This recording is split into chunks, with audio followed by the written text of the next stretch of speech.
There, my name's Milo. Good to see you. And today I'm playing Lobodestroyo. This is a game that was kickstarted a while back and I've been eagerly anticipating. And just this week they've sent out a playable demo to Kickstarter backers through Steam. So let's launch it up and get going. Fast quality for maximum performance. Yes, please.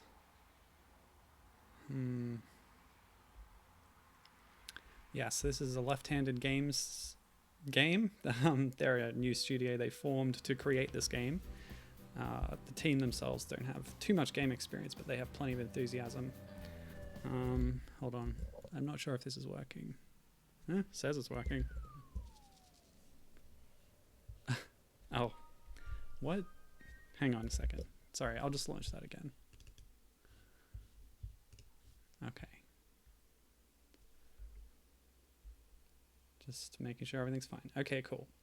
So, Lobodestroyo. This is an intentional throwback or homage to rare era 3D platformers of the N64 era.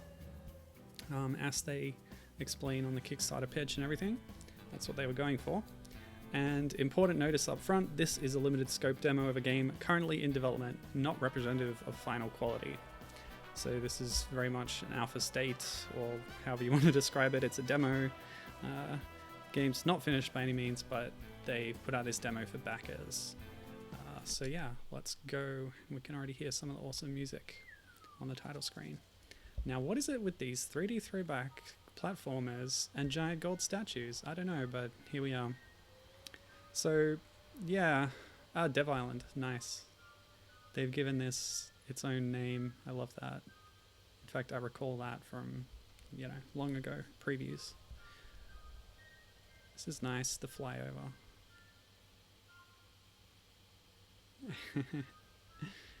Default pattern geometry. This is lovely. For, an early demo kind of thing. Alright, now, the great thing about what Left-Handed have done here is there is a native Mac port of the game, at least for the backend demo, and it has complete DualShock 3 support. Lovely. So we can jump, we can double jump, we can ground pound, of course, because 3D platformer heroes always can ground pound. We have a punch. It's not a combo, but they might be implementing combos later in the game. And as soon as we grab a collectible of any kind, there's a few hundred of these in the Toybox, or not Toybox, Dev Island.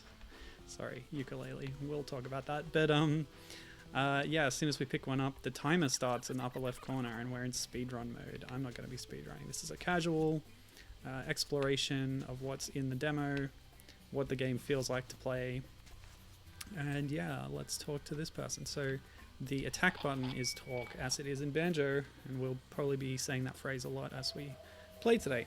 So, welcome to Dev Island, a virtual toy box for backers to explore. Complete the area by finding and collecting all 10 toll tokens. This place is great. I hope we don't get lost. Keep an eye out for handy maps, just like this one here, to help you navigate the world. They've even got little voice clips for the character. That's nice. Great, I can't wait to explore. I'll also give you a hint, there are 450 dandelion souls scattered around the level. Collect them all to gain one of the toll tokens. So 9 tokens are just lying about, and the last one requires a slew of sub-collectibles. Seems pretty lazy to me, says Dorado, who is the spirit inhabiting the mystical belt that I'm wearing. Yes. I'll explain about the plot later as well. I'll start a timer after you collect your first item, see if you can get a really fast time. There are also other speaker boxes like me that you can chat with if you'd fancy a bit of banter. Yeah. Sounds great.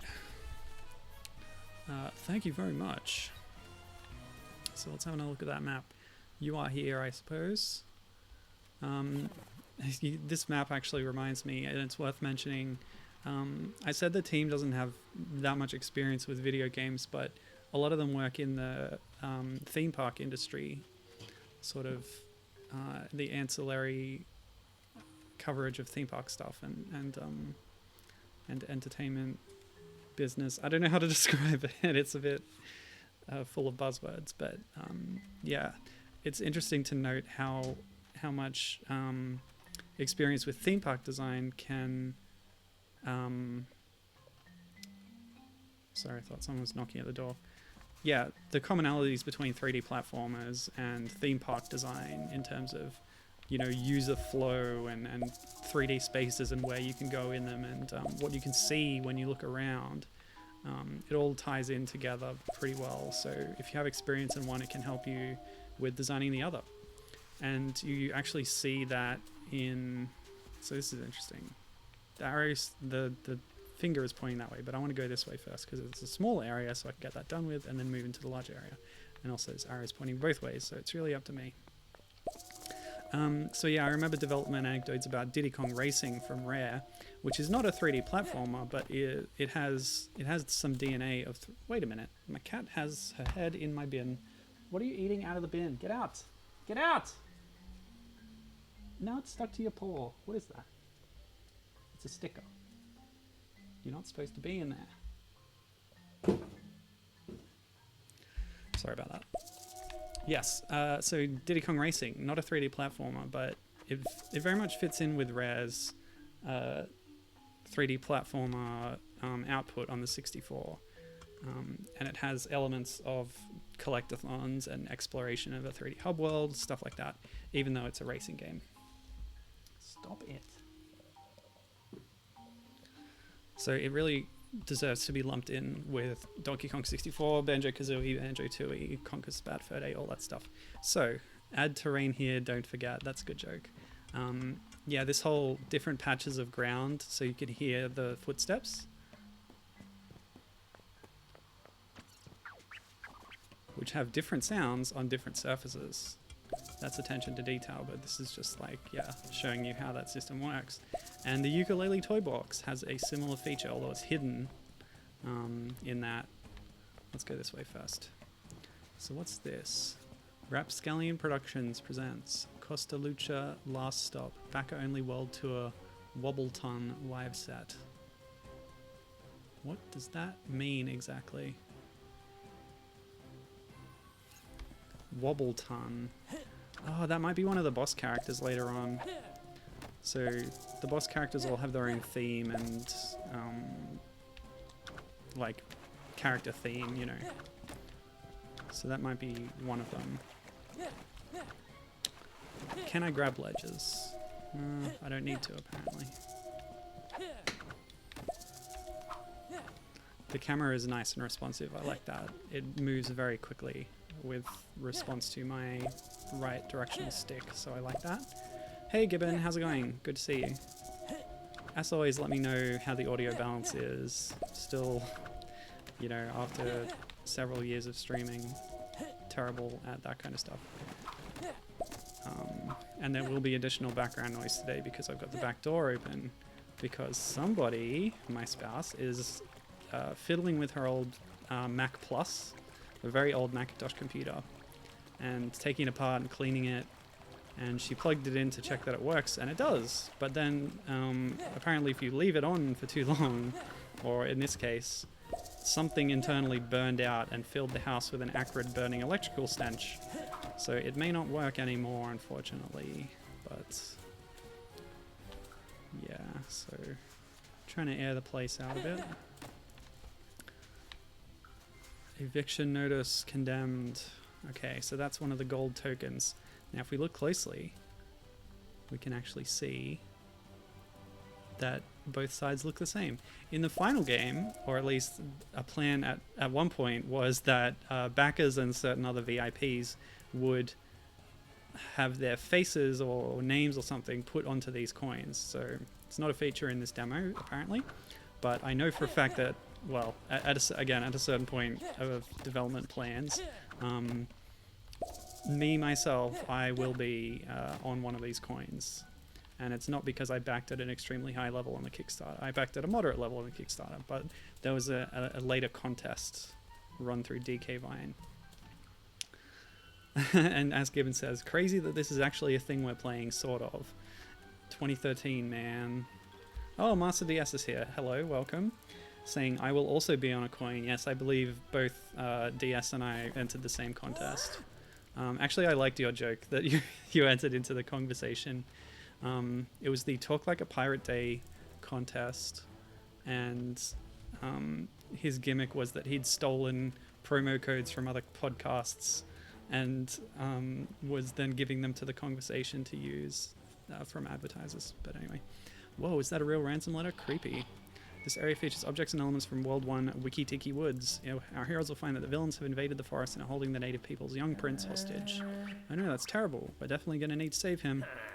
But that sounds like a problem for future us. For now, let's just figure out how to grab that token. This is good self-aware stuff. I love it. Exclusive dialogue for the demo. Very nice stuff. To open the cage, you'll need to solve this amusingly simple button puzzle. Hit the buttons in the correct order to get inside. Why would anyone make a cage that can be so easily opened with trial and error? Why are the buttons large red things that require ground pound moves to press? Stop asking so many questions and play the demo already. Nice. That's interesting. I thought these were automated messages, but since that one just responded to me, I guess somebody's on the other end.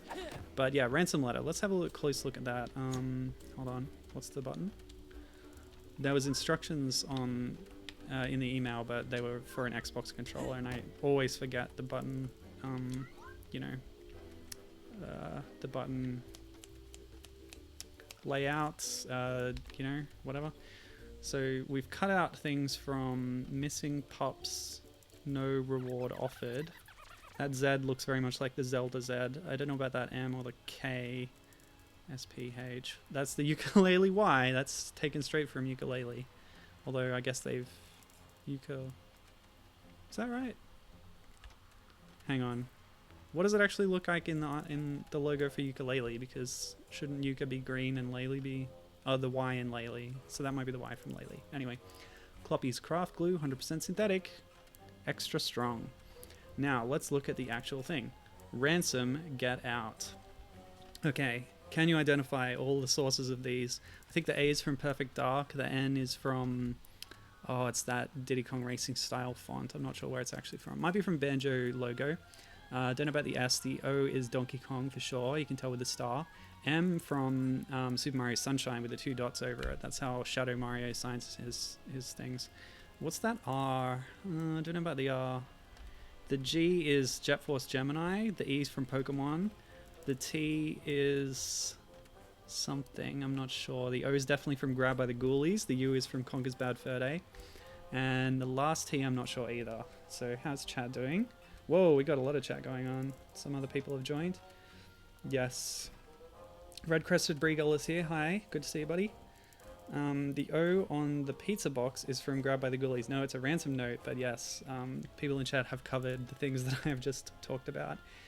Yeah, Red Crested Breagull is doing very well there. And yes, Gibbon, think about this in terms of this is the equivalent of the Yooka-Laylee toy box. It's sort of some half-finished assets, some things from the final game put together into a bespoke little experience for backers to get an early taste of the game. Zelda Z, A from Perfect Dark, K from Kickstarter possibly, M from Metal Gear. Which one? Oh, the one that's not on the ransom note. I think you might be right with that, DS. Jet Force G. Tidbits 1192. I don't know who that is, but welcome. Good to see you. T might be from Pinata, one of them. I think the last T, that's a possibility. Yeah, it's not a pizza box. I could see how you make that mistake though. Alright, so we got most of them. Very cool, full of references, especially to rare stuff. And that is, again, very much the identity of the game, is homaging Rare's 3D platformers. So, what is the order? Will we find it out somewhere? Or shall we do, as they suggest, trial and error? Let's give it a couple of goes, I guess. No? Normally there would be a clue somewhere. I don't know. Trial and error works though. It's only 5. There were things like this in Donkey Kong 64 a lot, but they were very obvious usually. So it was like A to D or 1, 2, 3 or something. Alright, so we've got it worked out now. Just lining these up.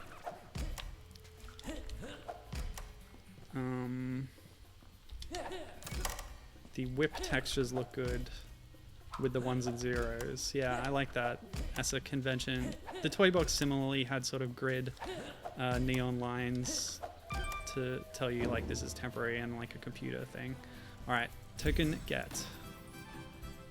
Ah, good. There is an animation. Yeah, it does say token get. I remembered from the Kickstarter materials. So in this toy box, we don't have the extra stuff. We have some tokens and we have the dandelion souls to find. And that's what we're doing. So quick look at the things on the floor here. All right. I always forget. I have this power to zoom in. Tiki Tribune. So it's the local newspaper of the area, the Wiki-Tiki Woods, which is the first area of the game intended for the final game. Of course, does it feel good to move? I'd say it does, yeah.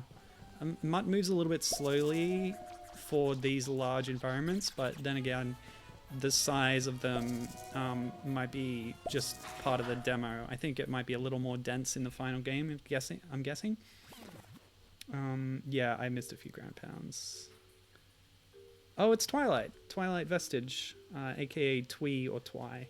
Good to see you, yeah. I'm glad you're here. But yeah, she says, I had no idea this was still going. Glad to see it's still around. Indeed, indeed. That's probably a good segue to talk about the development history of the game. So, Left-Handed Games, with Jamie Guy as creative director and a bunch of his passionate friends and colleagues, got together to make this throwback to Rare style 3D platformers, and of course they were doing this before Yooka-Laylee got there first with the the original team from Banjo coming back and making Playtonic. So the development of this predates Playtonic's announcement. Hold on a second. Let's do this. Whoa. Oh, there's a roll. Great. Hang on a sec. This is the foot of the mountain. There are a few paths to get to the top, and possibly some secrets aside. Watch out for moving platforms along the way. I'm sure we can handle them. I certainly hope so. The difficulty's been toned way down to ensure you make it to the top. I don't want to hear you complaining if you have to start back down here again. Ever notice how old school 3D platformer level designs always revolve around large mountains that force you to spiral your way up? Well, not always, but it's definitely a common feature in a lot of them, I'd say. I've heard people say that the strongest Banjo-Kazooie levels are the ones that have a big central feature in the middle that then the rest of the world is built around. This one is not necessarily like that, but then again, this is not a final level. So this icon here is the emblem of... is it the final boss or is it one of the bosses, like the boss of this area? I don't know. It's like a fancy schmancy aristocratic beaver who wears a monocle. So I've just come out and I'm going to work my way back around and then head inside again and go up on the interior. Oh, here we go. More references. There's Mr. Pants's red Y-fronts of the classic Rare website. Mascot character who then got his own game, It's Mr. Pants, after getting 2 fan games by Chris Alcock, who later joined Rare, Mr. Pants 2000 and Mr. Pants 2001. We've got some green socks in the back, 2 grass skirts, which are probably local flavor for this game in particular, and then we have a coconut bra, which, let me see, the woman character at the end of Banjo-Kazooie, was she wearing a coconut bra? I think the cave woman character in Conker was, maybe. No, that was Animal Skin, wasn't it? Who wore a coconut bra in a Rare game? I don't know. Chat? Okay, there's dozens of Easter eggs and hidden references in Dev Island. Indeed there are, and hundreds more in the main game. How many were able to spot in this small demo? Once our game comes out, we should track them all down and make a video to share online, highlighting them all. Maybe not everything. Defeating villains is one thing, but copyright lawyers are something completely different. Well, I've had fun doing that already. The game didn't need to tell me. But, yeah, cool stuff. Chat. Yeah. DS hopes that it is denser, because that's better for Banjo-Kazooie. And yeah, I think Tooie was not dense enough. So that's one of the classic fan debates. Are there unlockable moves? I think there are. the Kickstarter pitch mentions that the bosses are sort of like Mega Man, and Mud is sort of like Samus in Metroid, getting new moves and then going back to later areas. Yeah, support for the landmark-based design. Yeah, actually, Twee, I thought they were goggles at first too, but then a closer look revealed it was a coconut bra, I think. Okay. So, yeah, as I was saying earlier, Left-Handed Games got together and planned out the idea for this game before Playtonic existed. Now, that's not 100% true because certain ex-Rare people did get together and sort of teased or like had something online going under the name Mingy Jongo, who is a boss from Banjo-Tooie, who's the fake Mumbo Jumbo in Cloud Cuckoo Land. But that was sort of a code name for possibly some kind of Banjo revival project outside of Rare, or homage project, which we sort of understand later evolved into Yooka-Laylee. But at the time, nothing was announced. It was all very nebulous, and we thought maybe possibly had ended up going nowhere. But the response to it showed at the time that there was a lot of demand for these kinds of games, and that's the environment that Lobodestroyo was first revealed under. So to give you an idea of the timeline, I wrote it all down here. The Mingy Jongo stuff started coming out around September of 2012. This game had its Kickstarter in November of 2013, and then Playtonic announced their existence in December of 2014, with the Yooka-Laylee Kickstarter following in May of 2015. So that's kind of the timeline of this. There's more data points, but we'll talk about them in a bit. This mansion is a replica of the one owned by the evil Norton Sawtooth III. This is the beaver I was talking about, so I guess that is the villain for this area only, yes. Fortunately for you, he's not here right now. Otherwise, I'm sure he'd be chiding you from his balcony with bougie banter. Bougie as in bourgeoisie, I guess. I think that's where that comes from. Bougie just means like upper class twit kind of thing. I've heard a lot about that guy. I'm looking forward to teaching him a lesson in the main game. Until then, perhaps we should break into the replica mansion and liberate some replica paintings. His state-of-the-art security system provided by fellow villain Baron von Frankenflap is, however, still operational. Never mind. So there is still a sort of partner duo dynamic going on here, even if Dorado is not physically visible. Well, yeah, I guess you can see his skull on the belt there. So this is a magical belt that Mutt uses to, I don't know, get his lucha powers, I guess, I think is the idea. I haven't tried this much. The roll. That looks nice. It feels nice too. Giant books is a thing I like, or a giant environment that you're tiny and platforming around. That's a really cool idea. Clive and Wrench actually uses that. That's another Banjo homage that is actually coming out soon. Okay, from the studio that brought you Space Tiger Goes to Camp, Space Tiger in Space. This time it's personal. Blasting off this summer. That is fun. Whoops. I went too far. My jump had too much momentum. If they were goggles, says Twee, it would be a neat nod to Psychonauts. Yeah, that's a good point. Yep, Mingy Jongo was 2012. And DS saying that Clive and Wrench looks good. Yeah, I had a little bit of a look at it. Oh, nuts. You have a lot of momentum when falling off somewhere. More than I expected. I expected a straight drop down. So if you play these things exactly like how you'd expect Banjo or Yooka to play, it can sometimes throw you off a bit. Yeah, so I was looking into Clive and Wrench because there was a demo released about a year ago on ModDB, but it's been taken down since because the game has entered early access development on Steam and is, I guess, available that way now, so you now have to pay for it. You can't get a free demo. Wonderwish Studios. That must be a fictional theme park in this world.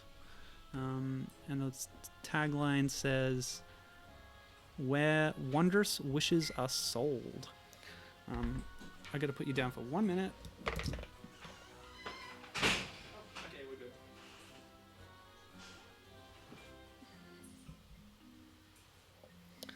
You have to make sure the cat does not escape.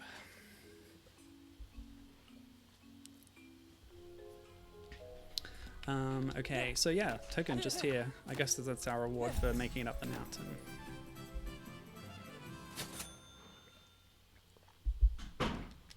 Great stuff. So obviously, Norton Sawtooth III owns several cars in matching colours. I wonder if they're intended for a mini game or something. Just reminds you of Banjo-Tooie if you have a bunch of color-coded cars lined up, you know.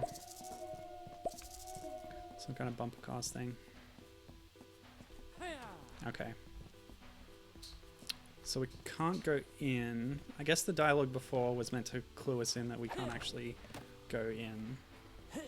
Because Dorado said never mind. I thought that might have been him just being maybe cowardly or something. But I guess that was indicating that in the demo, the inside of the mansion is not a viable location.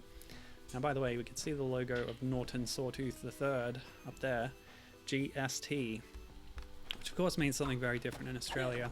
It stands for Goods and Services Tax, and we're all very familiar with it since John Howard introduced it, of course, during his long reign as Prime Minister. Alright, so I guess that's it for up here. Maybe I should try and get up higher on the mansion. Yeah. Let's give it a go.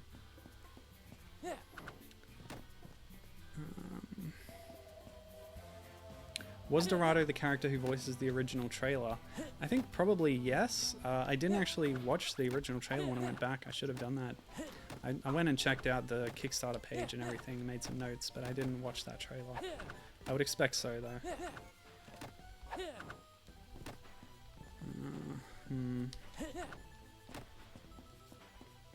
My options are limited. One of my favorite things about Yooka-Laylee was how, I don't know if it's a Unity thing. Is it Unity? Oh, I forgot. I shouldn't say it. I'm not sure, but the fact that the world was made up of all this geometry, but what you saw is what you got. What you see is what you can platform on, and you can get really creative with just climbing around the rocks around the outside of, like, the first world, for example. But I can't grab these tiny little outcroppings on this mansion and go up, so that's a dead end. So I'm going to jump off. So here's another joy of a 3D platformer, jumping from a high space. Whee! Okay, no voice clip, but that's okay. So what's this? An alternate way in, perhaps? I like the doggy paddle. Yep, so we've been through there. It's just another way in. I'll finish off these platforms around here and then I'll explore somewhere else.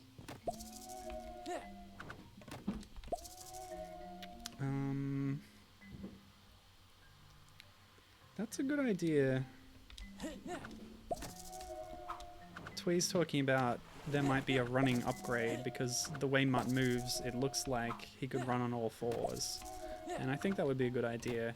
Yooka-Laylee had the roll, which was very nice. It felt really good to do to get you around quicker. With sacrificing a little bit of control or precision to your movement. So I think that is an option they could consider if they haven't already. So what are we doing now? So we've been all the way around that one. And this is the other side, so let's go back there. I wonder if mashing roll is faster. I think it probably is. Ocarina of Time style, yeah. Wonder if I can do backwards running. Nope, no Z targeting.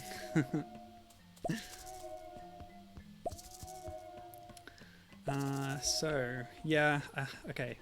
I should probably address, like, the big idea or the big news about this game is that yes, the Kickstarter was in November 2013. Yes, that was 7 years ago, and it took them this long to have anything that was playable that they could release to backers.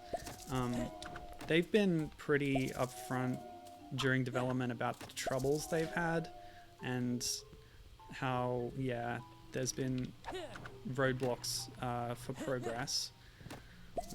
Probably the main one is that they lost half their budget. So the initial development of the game was going to be supported by a program under Ouya. Now remember Ouya? That's the Android-based dedicated console that, I don't know how to describe it. It was a little brick, and it had a lot of support for emulators, which it was popular for, but it also had a lot of indie games on it. One of the ideas of it was everything on it was free, or had at least a free demo, and then you could pay extra to get expanded games or whatever, which is a common enough model, but this was sort of a global policy for the platform. And like any new platform, they wanted to entice developers in, and so one of the ways they did that was they had this free to games project. Whoops, missed. That's too bad. Got a nice Mario pipe there. Riverbed drainage do not use. Fair enough. So we're gonna have to do the platforming all over again.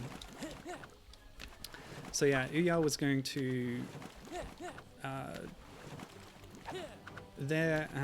okay, so their deal was whatever Left-Handed made in the Kickstarter, Ouya would double it, or they would pay them that much again for development if Left-Handed agreed to have a period of, you know, timed exclusivity on the Ouya when Lobodestroyo finally released.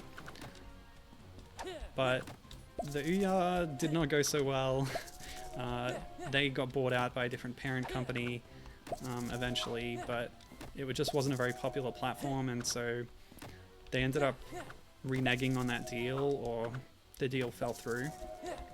So the result was that the Left-Handed team thought they would be getting X money. They got X over 2 money to make the game, and as a result they had to scale back a lot of their plans. So there were certain you know, emails and updates coming out saying the game's going to be delayed, and it's going to be delayed again, which, you know, was kind of expected due to these developments.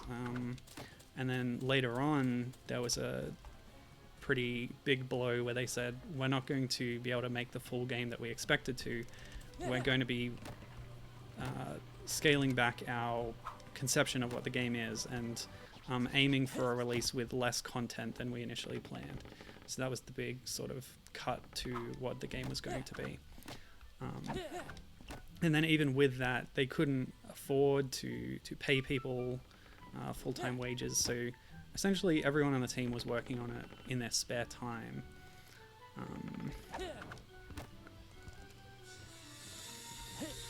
And not necessarily getting paid well or at all for it. I'm not sure the specifics of that, but they definitely did not have the funds they needed or were planning on having.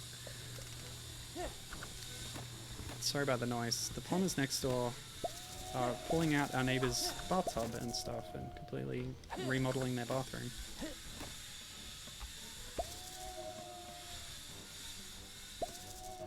Kathy, could you shut that window, please? Yeah, sure. Thanks.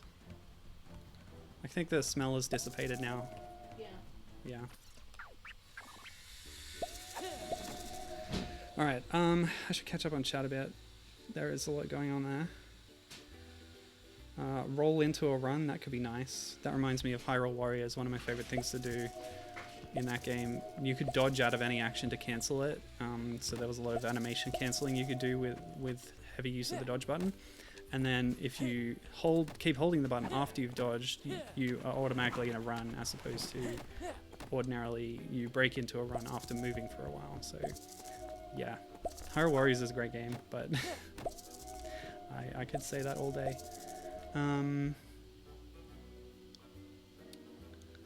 Gibbon says he owns an Ouya. And Twee says it's Ouya because you say, oh yeah, when you remember that it exists. Yeah, DS, totally. Burnout is a thing if you're working full-time and then doing a game in your spare time. An air dash. Yeah, that could work. Some kind of...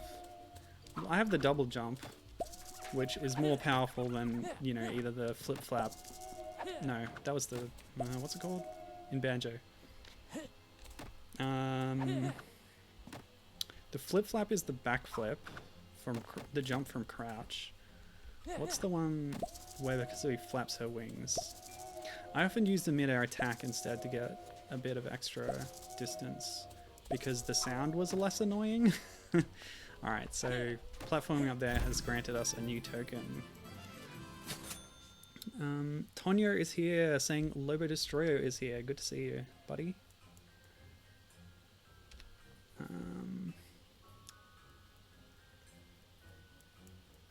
Yeah, that's right. They never got the UR funds. They were promised, you know, whatever they made, which was 43,000 US dollars. So they would have got 86,000 in all, but they didn't get any of the UR money. Twee said the construction noise fit with the theme of this area, so she thought the game was doing that. Well, I guess that works. That's good. It was an unfortunate situation when they expected so much money, and I assume it ruined their plans. Yes.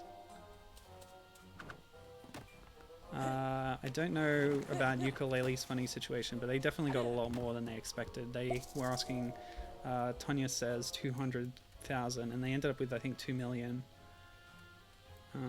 50k is not enough for a small team to make a game, but they did expect more, says Tonya. Flutter jump. Was it flutter jump? That's Yoshi. Yoshi had the flutter jump. Yeah, I think you're right, though. I think in the Banjo-Kazooie manual, they called it a double jump, even though it wasn't really a double jump. It was more a hover after a jump. You might have got a tiny little bit more height out of it, but calling it a double jump was always disingenuous to me. But I remember that I think that is what they called it. Yeah, I couldn't remember if feathery flap was the second jump press, or if that was the backflip move. All right, so we got to the top of this area. There's nothing more to do here, and we found Fortune's tent with Madame Claire Voyance, I guess, of Tortuga. Fortune's forecasts and foot massages still open. Oh, I can look at the other side. Claire, whoa! I should be using this move more. Clairvoyant, yes, okay. Clairvoyant, good pun. Lost, confused, bewildered. I know. Uncloud the mind's eye. Contact solution. Also available for regular eyes. That's good. Allow me to point in the right or left direction. Unlock your mind. Help pay my mortgage. And finally, objectives from obtuse to painfully obvious. So, well, okay, let's talk to this thing first. This is the Soothsayers Tent. You'll find one of these in every game world. Whoa! Wrong whoa. Spelling is important. W-H-O-A is the correct way to spell woe. Not that it's a huge deal, but anyway. Are you some sort of fortune teller? Alas, no. I'm just a stand-in NPC for Madame Clairvoyant, who has not been animated yet. Oh, how unfortunate. Please save the bad jokes for the full game, sir. When she appears in game worlds, the Soothsayer can provide you with helpful clues as to your next objectives, and she will also reward you for collecting the many dandelion souls scattered throughout the lands. She sounds rather magical and pretty important. I look forward to meeting her. I'm no psychic, but I can predict that you'll fall for whatever sham she's peddling, furball. Good sarcasm. Love it. That's what you need in a partner character. Oh, this eyeball follows me around. And it says, all... Yeah. Let's first person again, shall we? Nope. Hang on a sec. It says all-seeing, but the L and the G are non-lit, so it says Al-Seein. I wonder if that's the name of the eyeball character or something. We'll see. We'll see in the final game, eventually. Yeah, I did sort of give up hope that this game would ever be completed, but the fact that they're releasing this playable demo is very encouraging to me. And you know, they've clearly got a very playable engine here, all worked out, and it's just a matter of making the, well, I don't know. I don't know anything about game development, so but the fact that there's a playable demo is a very good sign. Actually, to give you an idea of the So the Yooka-Laylee toy box, which I've compared this to a few times, that was released for Kickstarter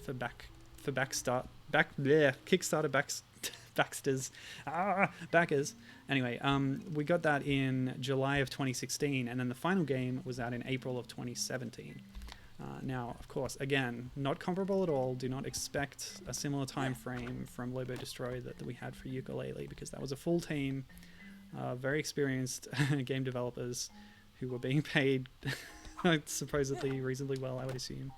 Do not stop water flow. Let the water run. We have loads. So I think that's a sign put up by an evil dam operator. Ooh, an under bridge area. I forgot to check down here. Prime place to hide secrets, although none evident right now. But yeah, I didn't actually really grok it until right now, but this is a giant dam that's been constructed in there. A little bit ramshackle, but I like it that way. Looks good. Yeah, Baxter's, that's what I said. Is the Ouya any good? Well, Gibbon, please tell us, because I do not know anything about the Ouya in terms of how it actually is as a platform. But as Gibbon said before, he has one, so if he could answer that.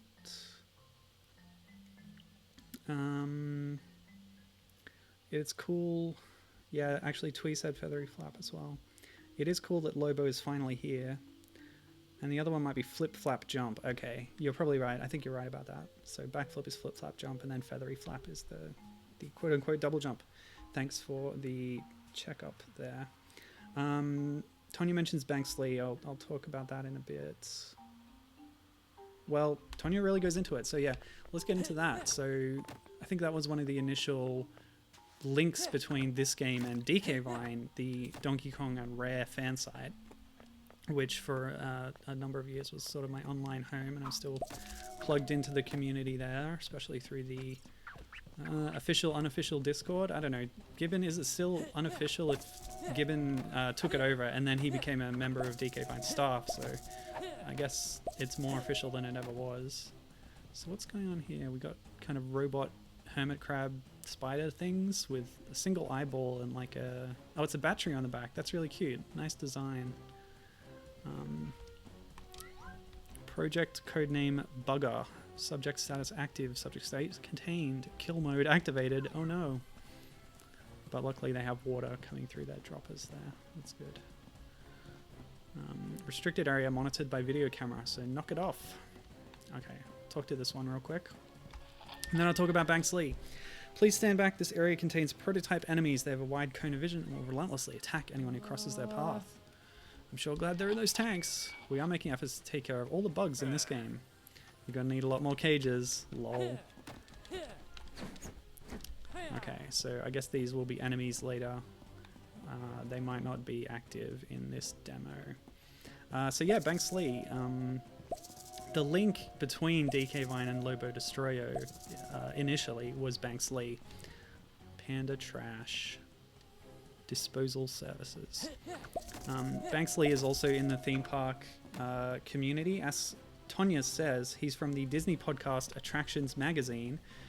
And that's how, I guess, he knows the people on the team who work in the attractions and theme park area, as I said before.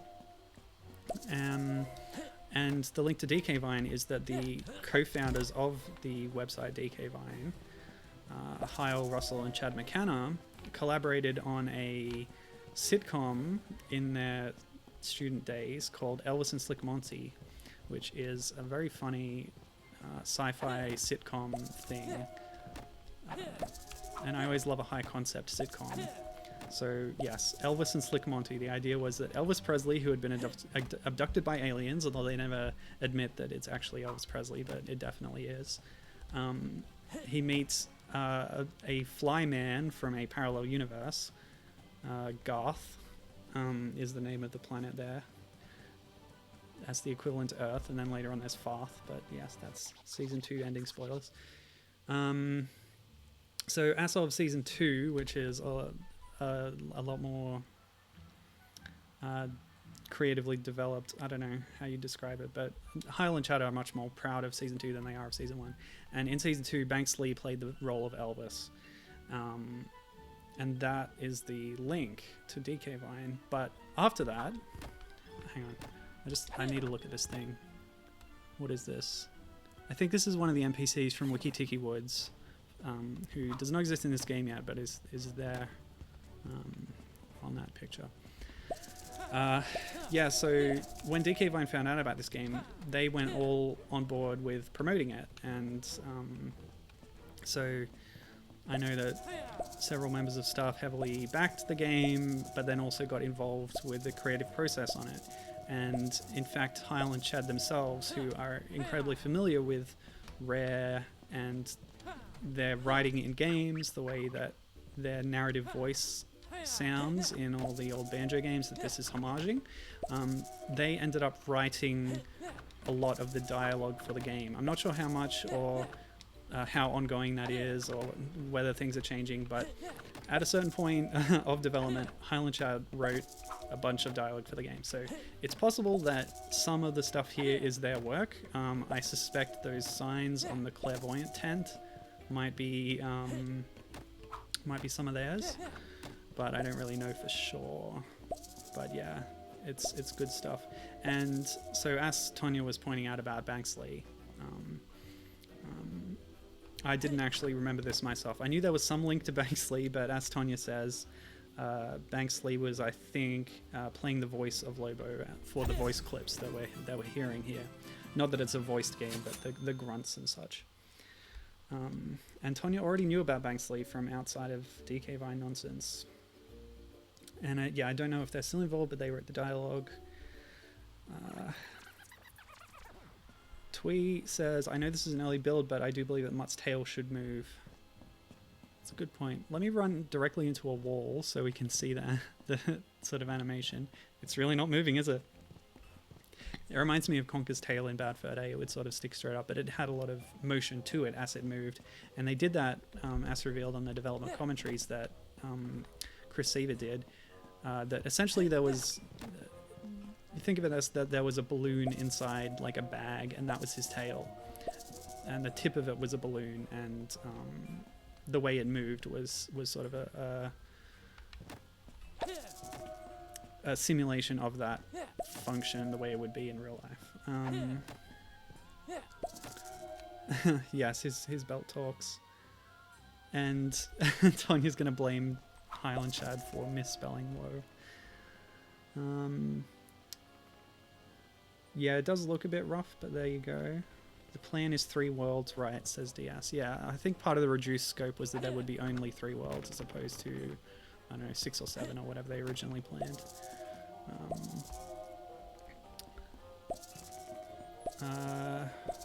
DS thinks that you can't buy anything on the Ouya anymore. I'm not sure of the current state of it, but given his weighing in here, he's saying, I enjoyed it, Gibbon says, and it remains one of the only places to play some of the Sonic remakes on a TV, alongside the mobile version of Sonic 4's only console port. That is interesting, because the eventual console port of Sonic 4 changed a few things around compared to what the original mobile version was, didn't it? It swapped out some of the levels. Okay, this is going to be tricky. Bit of nail-biting platforming here. Oh, okay. I think double jumping is a bit much. Yes, nailed it. Right. Can't get back up, so a bit more exploration then. And as Gibbon says, the Ouya also provided a way of playing a lot of Android games on a TV with a controller. Sort of predating what Apple TV does for iOS. That's interesting. Oh yes, the hedge works like the rocks in Yooka-Laylee. Love it. The UI also allowed Gibbon to watch Twitch on TV easily in a time before Twitch was a built-in thing on consoles. Interesting. Twee says, it should at least move when it's idle. What are the little ghost coins that you're collecting? So let's leave Mutt here for a bit and see what he does when he's idling. There's a few little animations just looking around and stuff, but I wonder if there's any more full-blown things. Conker's Bad Fur Day certainly had a lot of interesting idle animations. So the ghost coins are called Dandelion Souls, and I don't know exactly what they are in the lore of the game, but Yeah, the ghostly noise and the appearance suggests something spirity about them, doesn't it? I don't know exactly what they are, but I was told when visiting the fortune teller tent that in the final game you cash them in with her to get a token if you get all of them in a world. Oh, we've done a big circle. Okay. So I think we probably are not done with these big blocks. They remind me of the Yooka-Laylee Casino, Capital Casino.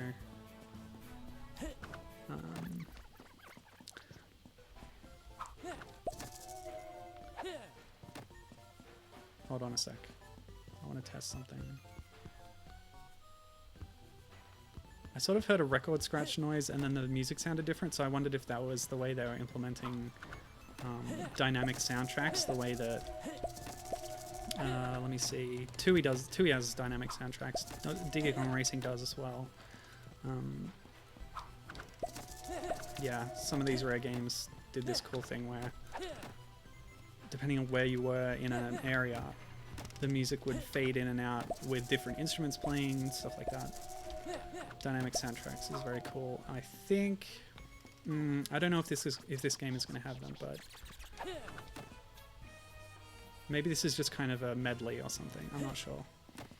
But I do know, I'll tell you about the music. So there's a musician called Gooseworks who has been laid on to do the soundtrack for this game. And I think she's done a really good job from what I've heard so far. But sort of the big the big feature of a lot of these throwback games is Grant Kirkhope's involvement, because he's freelance, and apparently it's not too hard to get him on board to at least make one track for a lot of these games. So a lot of Kickstarter games and indie games are able to get Kirkhope on to do a little bit of work for it, and this one's no different. So in this case, Grant has composed a theme for the team of baddies, which is seen in the subtitle of the game, which is so the full title of the game is Lobodestroyo versus La Liga de los Villanos, or the League of Villains in Spanish, I guess. And so yeah, so there's this sort of central boss theme that is shared between them, and then Gooseworks is going to remix that tune for each of the bosses according to their character theme. That's the idea. But there's also clearly going to be a lot of original music in there as well, which is probably also Gooseworks' work. And you can hear some of it on her SoundCloud, I think.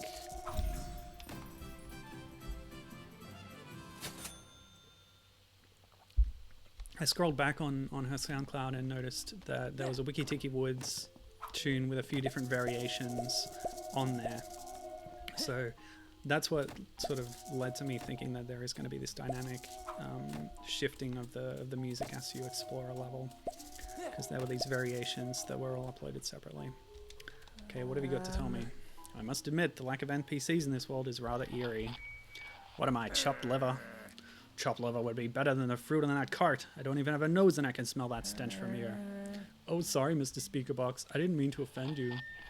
Whatever, kid. Just don't steal any produce. I've been asked to mind the store while the vendors have their idle animations tweaked. Okay, let's have a close-up. Oh, what does that say? Gentrification sale. Everything must go. Oranges. Coconuts. Shells only. Peanuts. Walnuts. Pineapples. With smell. Grapes. Melons. Bananas sold out. So yes. Very good Donkey Kong 64 reference there. Let's just do it properly. Walnuts, peanuts, pineapple smell, grape, melons, oranges, and coconut shells. Oh yeah. Good old DK rap. So what is this? Now entering something woods, Wiki-Tiki Woods National Park, Nature Reserve, no littering, condemned. Costa Lucha Park Service, Department of the Interior. Yeah, so Costa Lucha is like the country or region that this game takes place in. and I guess evil land developers are moving in and taking over the areas of natural significance. And it's the role of Mutt and his cohort to sort of protect this area. So he's part of this group of wolves, I think they mostly are. Yeah, and he is sort of the runt of the litter. But when they all go missing, it's up to him to step up and save the day, and he does so with the help of this magical talking luchador belt called Dorado. And in that way, he is emulating the hero of the island, of the area, and his personal hero, whose name is Lobodestroyo. So he's sort of taking on the role of Lobodestroyo as a kind of luchador character. But yeah, it's Mutt is the name of the wolf character himself. So let me see. Some chat.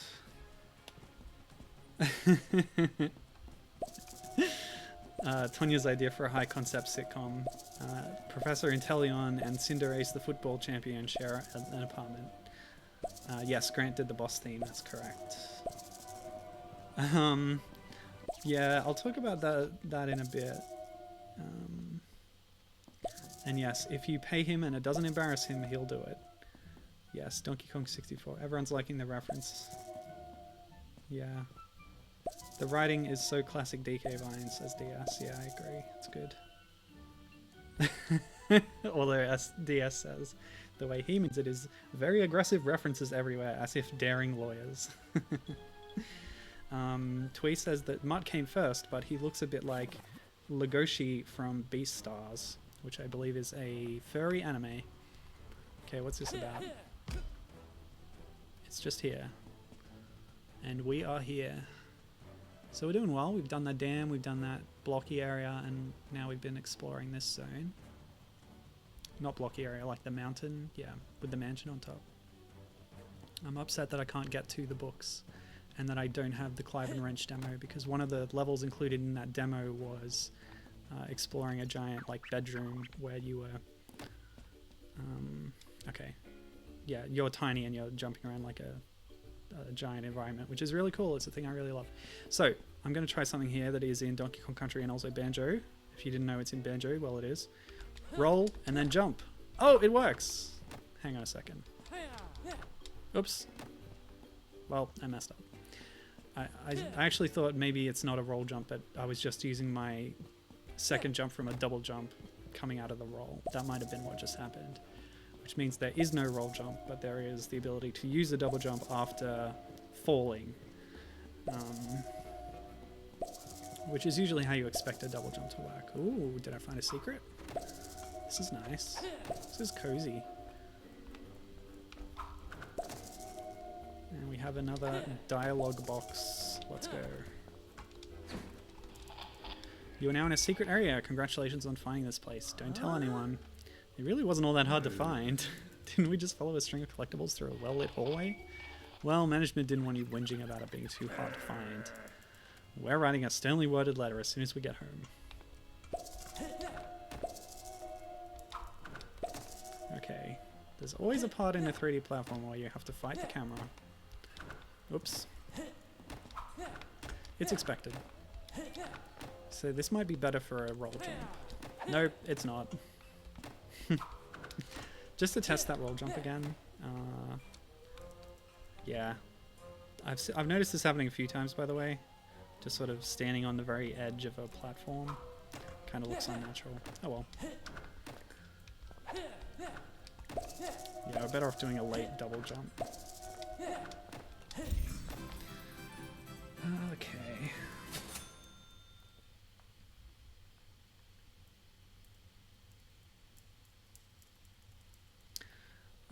Yeah, there's some comparisons in chat to Angry Aztec and the tongues that come out of the wall. And actually, yes, now that you mention it, I definitely see it. And if we look closely, these are like little statue faces with eyes. So these are indeed tongues. Now, DS wanted me to test walking off and then jumping. Yes, that works. But I believe that the rolling is just the same thing as that. Oh, I didn't have enough time to jump it. Oh, this one's actually broken. So this is an X statue head where the tongue has fallen down. I actually thought it was a bed when I first walked in here. So I just want to real quick test the rolling thing. Yeah, so that's how it works. After you finish the roll, you have a chance to use your double jump in midair. So there's no such thing as a roll jump, except sort of. And it doesn't really give you much extra distance. You're probably better off doing a double jump. So that would be my suggestion to left-handed. Implement the roll jump. Okay, okie dokie dokie. So was I in the middle of any threads there? I don't remember. Let me look at my notes. Doopy doopy doo. Okay, so in terms of the original plan for the game, I said the Kickstarter was in November of 2013, and when you back at certain tiers, like it always gives you a little indication that the project creator has put there to tell you when they expect the product to be delivered. In this case, the delivery expected date was December of 2014. Now, as you can see, that was very optimistic, but again, they had these plans to get extra money that they didn't end up getting, etc. But yeah, it's just a little sad when you go back and revisit those delivery dates and that didn't end up happening. Nuts. I gotta wait for that moving platform, I think.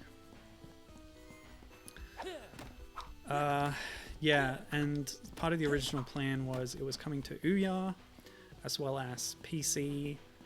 Linux was specifically mentioned, but not Mac, but now we do have a Mac version of this demo. And the Wii U was one of the original planned platforms, at least it was partway into the Kickstarter project.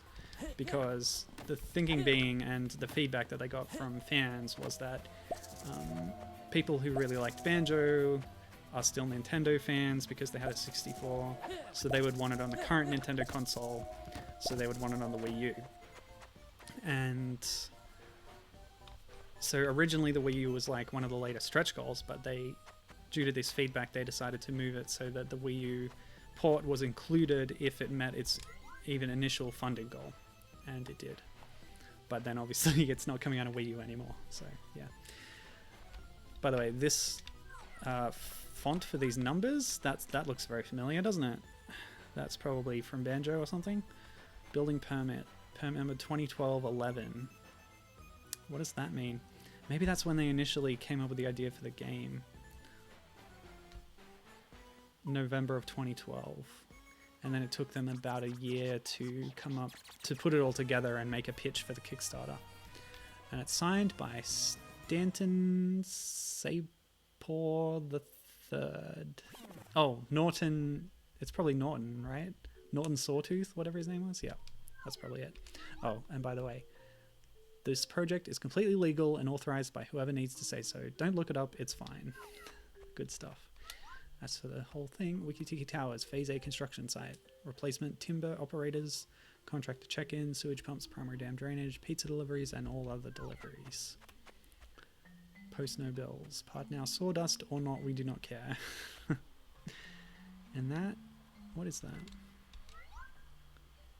It kind of looks like the bottle that was in the cages for the bots back there, but this one looks more like a welding torch. It looks like Weldar from Banjo-Tooie. Okay, what have you got to say? These lockers sit unclaimed, but if you find any in the main game... Okay, let's give a British accent to this guy. We'll give a sort of American accent to the other guy. Chances are you might recognize some of the names added to each door. Just like Banjo-Tooie in Jolly Rogers Bay in the Atlanta section. So there are hidden names in the game? That's pretty cool, but are they all going to be that obvious? Hey, how about you try to hide over 900 backer names and textures, and maybe then you can start pointing fingers. That was a tier reward, actually. Back high enough, you get your name on a texture in the game. I don't have fingers, but if I did... Okay, sorry I said anything.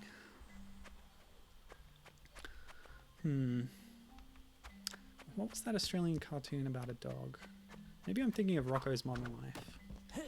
That was the fakest Australian accent, but it was an attempt. Alright, we need to get over there, and I think going up Spiral Tower here might be the way to go. So, how's chat doing? So yeah, the Angry Aztec comments, and then everyone on Kickstarter lowballed it those days. DS says that he kickstarted a lot of games back then, and very few of them ever came out. I think all of the ones that I backed eventually came out, excluding this one, but again, this demo is giving me hope that, you know, development is still on track. Well, on some kind of track anyway. Alright, how do we get over there? It's quite high up, but it doesn't seem like any of these other areas will really connect to it. These moving platforms won't get me there. Maybe that one will. Nope, it's too far away. Tricky.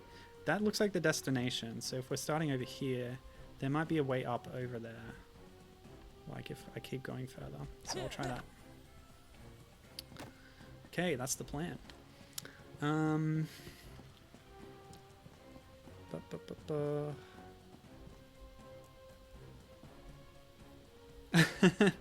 That's a good point actually.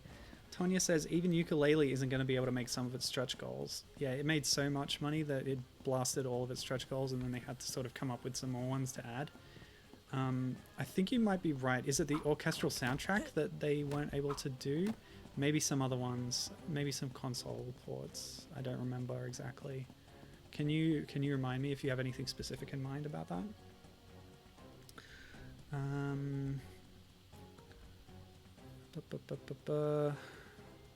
Oh yeah, I guess the Wii U port was originally planned for Yooka-Laylee, wasn't it? Yeah, that was my plan. That's what I was going to do. And then when they announced that, I was really angry. And then at that point, I decided I had to get a PS4. So that's what I did. And yeah, people in chat noticed the Welda reference as well.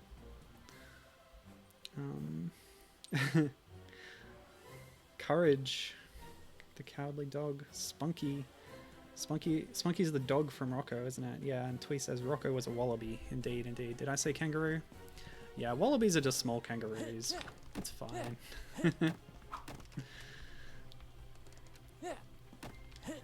So I'm gonna ascend up here. Although, no, that's not it, because it's too far away from there.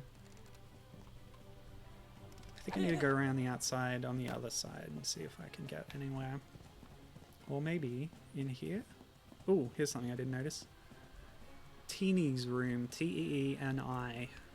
So that's probably this character in the picture, or maybe not. To be determined. Okay, so that's nothing through there. Let's circumvent this place. Oh, wow. Gibbon's been distracted by an actual bobcat outside of his window. So Bubsy is here. That's great. Tonya pointing out the positive trans representation in Rocco's Modern Life. The revival movie or whatever that was. Yeah, that was really cool to see. I don't get it. There's no way up over here. I'm gonna have to go back up the spiral and then try and jump from the top or something. Tonya backed a kaiju dating sim this year. And Twee has never backed a game. Well, you should give it a go. Get in on all of the tension and heartache that comes with broken promises and unmet expectations. Ha ha ha. Yeah, it's cool though. So maybe that moving platform will do it for me. Come on! Yes, made it. So yeah, I'll see where that one's going to. That might get me to where I want to be. Fighting the camera again. See how far this goes. Oh, what's that? That's moving. Ah, that might be the answer. Yeah, this is definitely not far enough, but I've just spotted that this switch I hit and then went, what do I do with this? I really should have paid attention to the environment because you've got the dotted lines here, you've got a keep clear sign, and I'm going to test that by not keeping clear. And okay, it stops above my head. But yeah, this is the way up. There's a lift that will take you up once you hit that switch. So that's what you get when you talk over your commentary and don't pay proper attention to what's going on. Talk over your commentary, where you commentate over your gameplay. Anyway,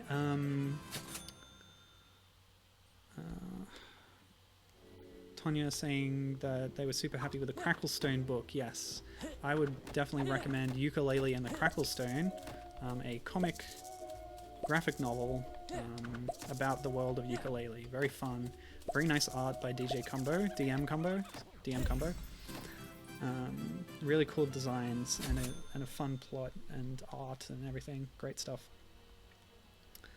And yeah, that's actually a good point, DS. Kickstarting helped people to understand how long game dev takes and how much it costs. A lot of Kickstarters, especially for games, include a breakdown, usually in a pie chart form, which is not a great way to represent information visually, but whatever, it's fine. Yeah, showing where the money is going to in order to be accountable and to set expectations from the backers. And yeah, it definitely has helped people to realize where the money goes when you're making a game.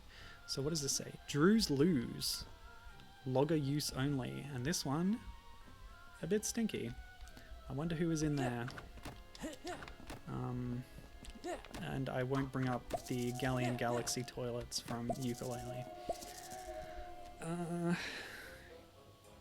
Okay, so given in response about unmet goals for Yooka-Laylee, the orchestral soundtrack, which I guessed, and the bonus that Inept was guarding.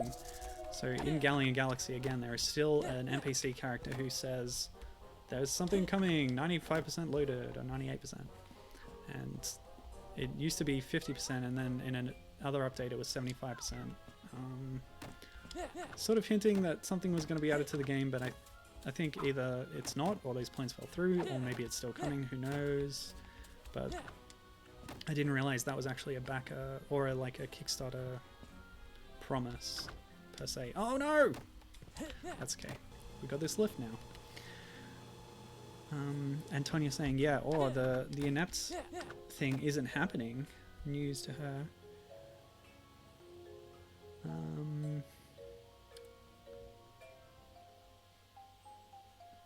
DS says that this seems more robust than the Toybox was. Actually, I agree. It is a lot bigger, isn't it?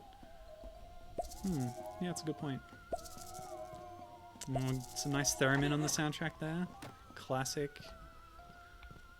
Grant Kirkhope work. Grant Kirkhope-esque work, I should say. Alright, so I think we've cleared out these top areas now. So we go over here now. I can handle that.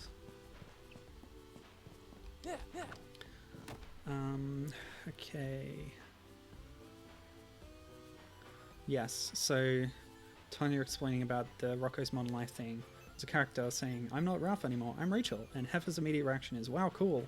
And all the other friends are so happy to see her. It was so nice. Yeah, Inept's been stuck at 99% for a while, or whatever it is. Yeah. No, not much playtime use, and my guess is they're just keeping their heads down working on something else. So, yeah. As we said, games take a long time to make, so... And they're not in the Kickstarter frame anymore, where they're sort of obligated to provide updates to backers. They can now do an Impossible Lair type situation, where they're working on a game quietly, and when it's ready to show, they announce it, they show it off. But we don't really hear anything until then, so that's probably what they're doing again now, with the third game from the studio. And yeah, I can't wait to play it eventually.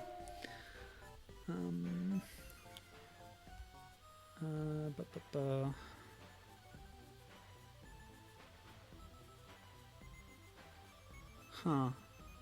Yeah, that is interesting, isn't it?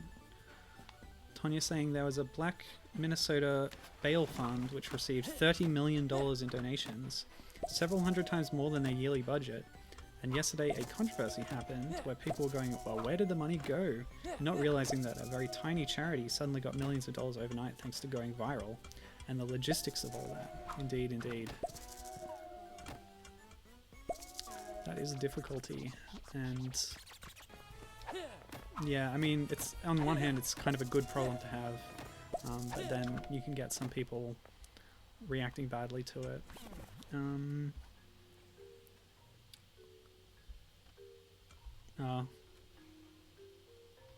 the controversy being started by an infamous troll and idiot, apparently. Yeah. Well then, we don't have to pay attention to it. Well, you didn't need to anyway. I like it up here. It looks like a good place to relax and get away from everyone. Yeah, that was my plan. Bah, nice one, metalhead. Okay, one more token get. How many is that now?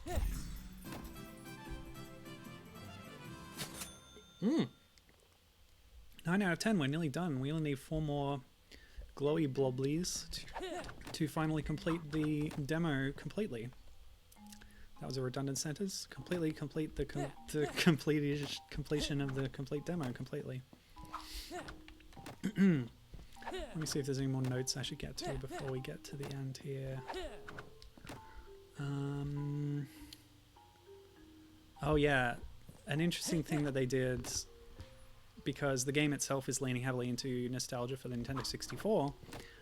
One of the stretch goals, and in fact Yooka-Laylee did this later, so Lobo was the first to do it, having custom Nintendo 64 carts that were printed with a label for the game as a mock-up, and then they had a code for the game on them.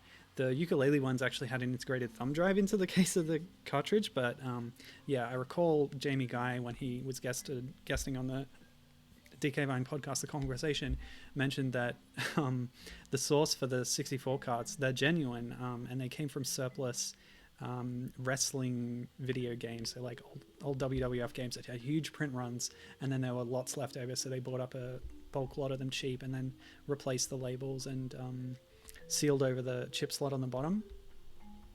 Yeah, so here is our last dandelion soul, and we're getting a cutscene. Aha, so that icon was denoting where it would appear. Good stuff. Oops, oh well, have a bit of a walk. Let me see if I have any more notes here.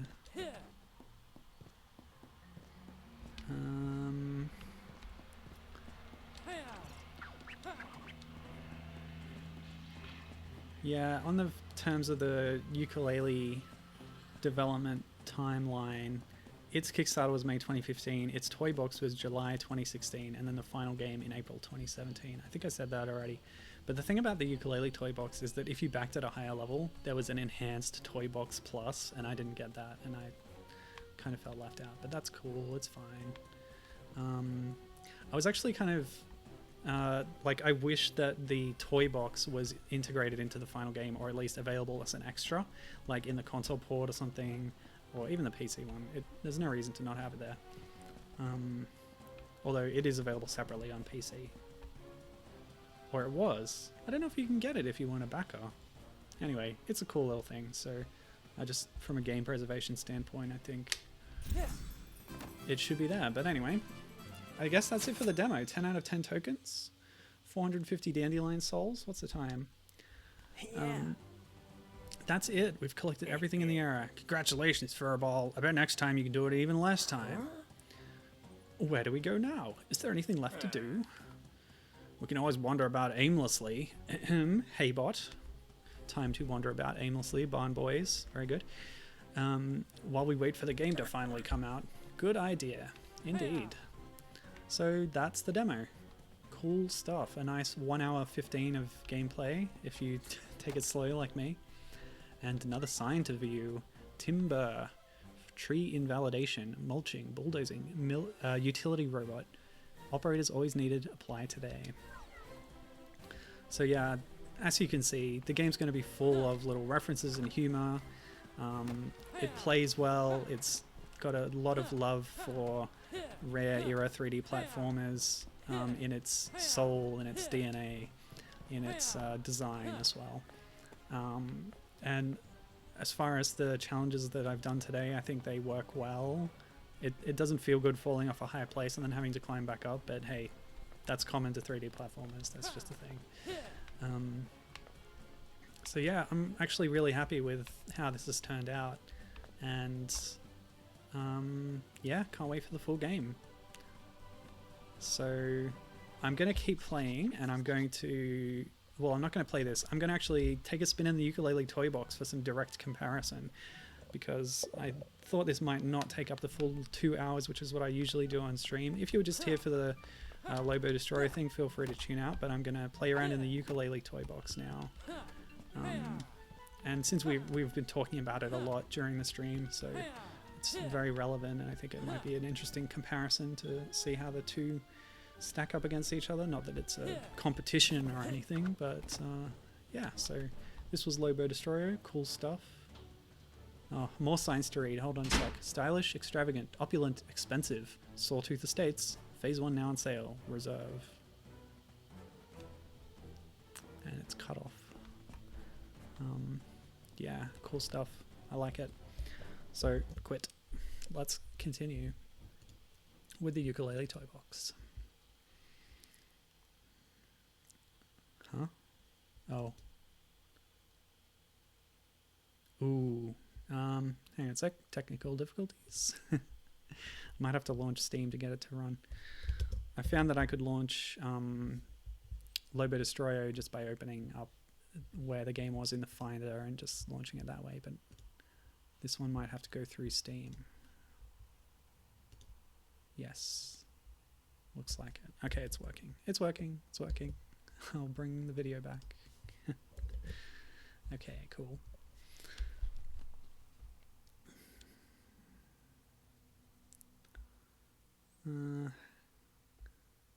Tanya saying Laylee is cute, but Yooka is boring. Yeah, that was the Y from Laylee has the bat wings. Kazooie and Laylee influence my more feminine moods, says Tanya. Yeah, Twee says that she loves what she's seen so far. That's great. I'm glad I could show it off. Yeah. Indeed, from before we knew Yooka-Laylee was a thing. It's a wonderful little thing that we were excited for. We were very excited for it. And now the excitement is coming back, I think. For me, at least. And yeah, DS says, curious about the full moveset and how the full version would feel, but this seems good, no huge warning flags. And yeah, I'd agree with that. So, Toybox. Oh, I do get the Toybox Plus. What? Maybe they released it later? I don't know. I'm not sure. Did I back it that high? I might have backed it that high. Anyway, whatever. I guess my own feelings about my memories about my feelings were wrong. Anyway, Biz, what was that noise? Show yourself. Step closer, move with the thingy and jump with the thingy. And as always, when you're playing on any kind of computer, it assumes that you're using an Xbox controller. I'm not. I'm using a DualShock 3, people. Anyway, here's Inept. That's right. It's jump to talk in this game, which is different. Organics detected. Exterminate, destroy, kill.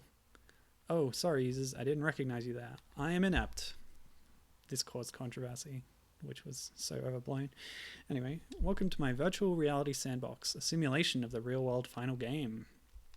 Meat beings may use a number of jumping and attacking moves in this test area. More in the final game. Traverse, make organic feelings. Collect all 100 quills for a moderate reward. It's what you DNA bags would call a right old lark. Access granted. Press switch to enter. Yeah, Inept being a parody of the Kinect from Microsoft Xbox. Yep, jump, press the thingy, do the thingy. Let's see if it's the same button. It's not. Is it that one? Is it this one? It's that one. Okay. Instead of the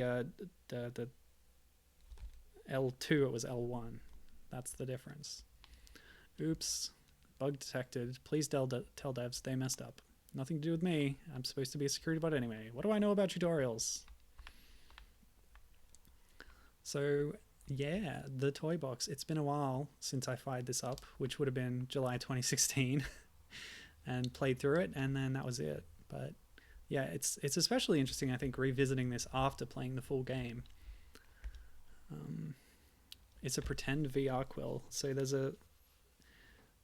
a layer of narrative to this toy box where we're inside a VR simulation. So yes, get a pagey with 100. And we have the roll in this, but no energy bar, so we can actually roll infinitely, which feels very nice. Oops. Yep, that's what I get for looking at chat.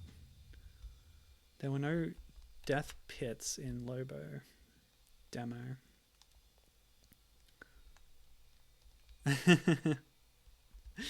Tonya saying, I feel embarrassed by the drama. Yeah, well, it's all in the past, hopefully.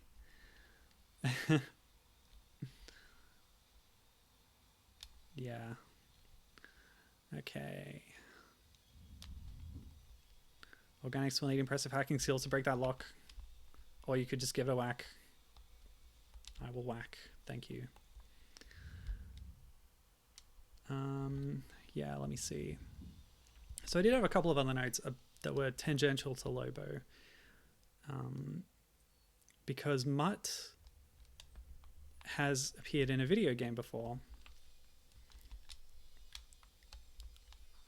Even before this demo was released, because there was a crossover kart racer that was supposed to be characters from all sorts of different indie games, and it was originally called Super World Karts, and it had a Kickstarter, but the name eventually changed to Super Indie Karts, and it's available now under that name. It's in early access. But yeah, Mutt is in that and has been since its initial release, which was... I'm not sure when its initial release was, but yeah, it's out now. That's an interesting project. It's sort of aiming to be a broad nostalgia thing for anything from like Super Mario Kart to the 64 era races. So it's got a blend of sprites and also low poly 3D backgrounds. Pushing block puzzles. It's interesting that there's a couple of sort of mechanics and things that are in the toy box that weren't really even in the final game. So, oh, where are my buttons? Do I have the tongue? I don't have the tongue. There's no tongue move in this game, in the toy box. Maybe I'll learn about it in a bit. Greetings. Organics. I need to exterminate, but I can't.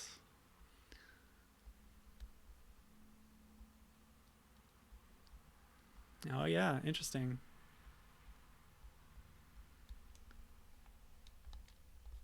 They're soliciting feedback in the game and telling you to go to the forums. That's good. That's an interesting thing to do. Yeah, so Super Indie Karts is made by a very small Australian team. At one point I read that it was just one guy doing it under the studio name One Legged Seagull. But yeah, they got Left Handed Games on board and put Lobo in. Later on, they've got bigger names from games that actually released, like, I don't know, Cannabolt. They got Freedom Planet characters. They got Guacamole characters, like Juan, I believe. Runbo. So many names. Oh, and Clive and Wrench, which I mentioned before. They are also in Super Indie Karts. I couldn't find a good comprehensive list. I think TV Tropes maybe had an almost comprehensive one, but yeah, what I was looking for was like names of characters and stuff, and I couldn't really find that. But the Steam page has some nice logos of the different games that okay, that was a bit awkward. That's funny, actually. Inept sort of thinking that you're a robot too. Now the swimming controls were always pretty awkward in Yooka. But I think, if I recall correctly, the way swimming works in the toy box is slightly different from how it is in the final game. But, you know, overall it's fine. It's a decent way of doing it. Okay. Oh, by the way, yeah, the jumping in Yooka is really cool. Like, they have a double jump and then also the flip flap, and it always feels good to do it. Just a lot of movement in this game. Yeah, they really nailed that, I think. Oops. Yeah. Let me see. So Super Indie Karts had a $16,000 Australian dollar Kickstarter goal, and they just met it.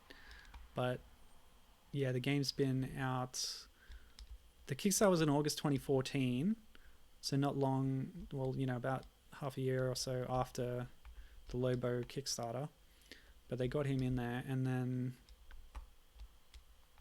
ooh. Yeah, so the interesting thing about Super Indie Carts is it was also part of the Ouya Free the Games Fund, but it actually released on the Ouya, so Lobo didn't quite make it with its development to come out on that platform, but Super Indie Carts did. And well, I couldn't tell you if they got the funding from that Lobo was supposed to get, but I do know that it is available on the Ouya, or at least it was. I don't know about current state of the ecosystem, but yeah, it's also now on Steam in an early access state.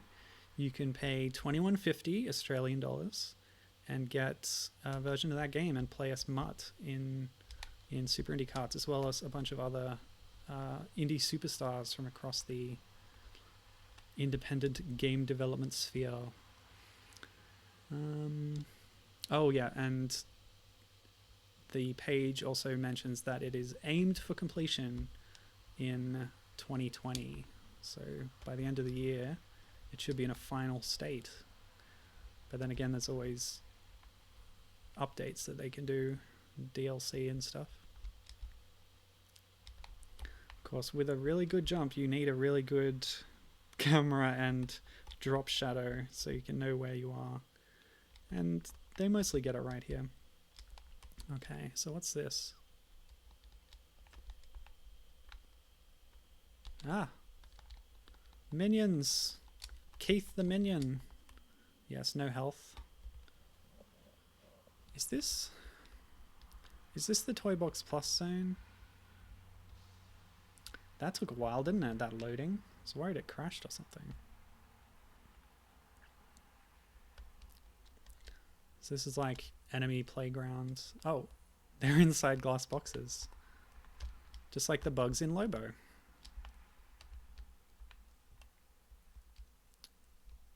Maybe they're free in the plus mode? I don't know. I don't know what the difference is, and I am now confused over whether I have plus or not. Oh yeah, and Toe Jam and Earl, they're in Super Indie Carts too. Oh, I do have a note here that the Ouya release was in March of 2017, so that's probably its initial release. And of course, the minions wearing hats are like the boss, and they can survive a hit before getting knocked out. Ah, quit it. Well, I don't care. I don't have health.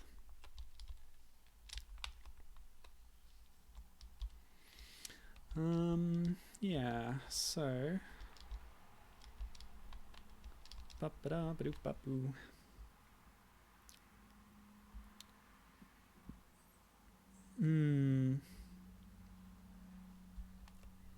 Let's just have a little bit of a camera angle here while I catch up on chat. Dum-da-dum. Tonya's bummed out that the Pokemon Sword and Shield DLC is not adding the older starter Pokemon in. Oh, that's too bad.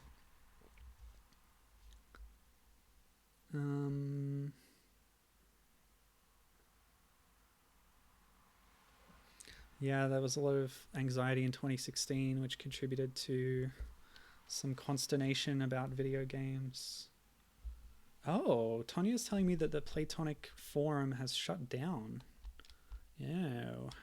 So that notice from the start of the game here, with Inept telling you to bring feedback, is out of date. Do not bother going to Platonic's forums to tell them about the Toybox. Well, definitely don't now, because the actual final game released. It's really too late now to get anything changed about Yooka-Laylee, to be honest. Yes, dynamic soundtracks. I was talking about that. We've shifted over to a new sort of song here, a different song. Oh. I remember this part vividly from playing the Toybox, but I'm pretty sure, because that is the trap that gets you. But even the final game had something like it. Ascending up a spiral mountain. Just as Lobo snidely referred to. Let me see. Oh yeah, Tonya saying how good Daily is as a social media manager for Platonic. Yeah, that's cool. And she's also even picked up extra duties. She's working on the creative side now too for new games in the Platonic universe. But yeah, Daily is great. You can hear her on an episode of The Conversation, actually, where they talk about Donkey Kong Country 2. She's fantastic. Great community manager. Worked at Rare and then left and got a job at Playtonic.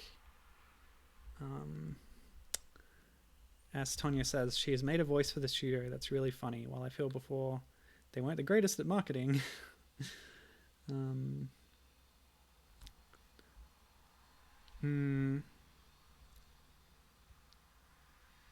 Yeah, Tonya and their friend both saying that they liked the original Yooka-Laylee better than... oops. Okay, so fall damage is a thing in this demo. Yeah, saying that they didn't care as much for Impossible Lair, the follow-up to Yooka-Laylee, because they prefer 3D platforms, which is completely fair and valid. I like them both a lot. I couldn't pick one. They're my babies. What? So what that tells you is that the dark blue surface is more slopey, and thus even when you're rolling you will not make it up. So let me see if I can do some patented rock climbing to get over to there without going over those moving platforms again.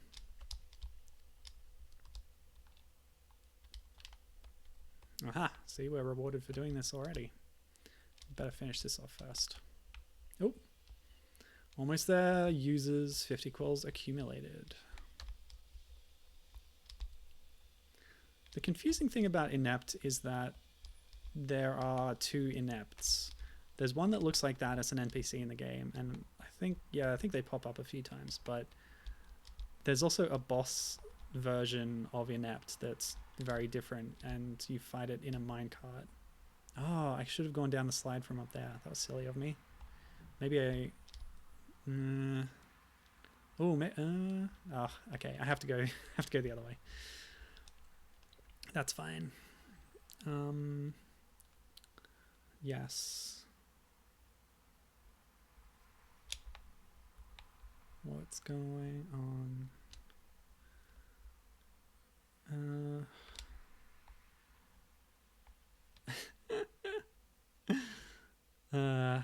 Tonya making snide remarks about Paper Mario Origami King. Well, no argument here. That game is not for me. Alright, let's go up this way. Oh no, I missed it. But yeah, you can see the similarities here between the Toybox and the Lobo demo. Okay, let's go. Oh yeah.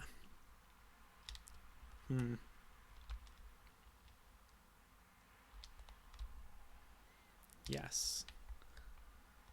I did it the different way. That's cool. Ugh. Come on.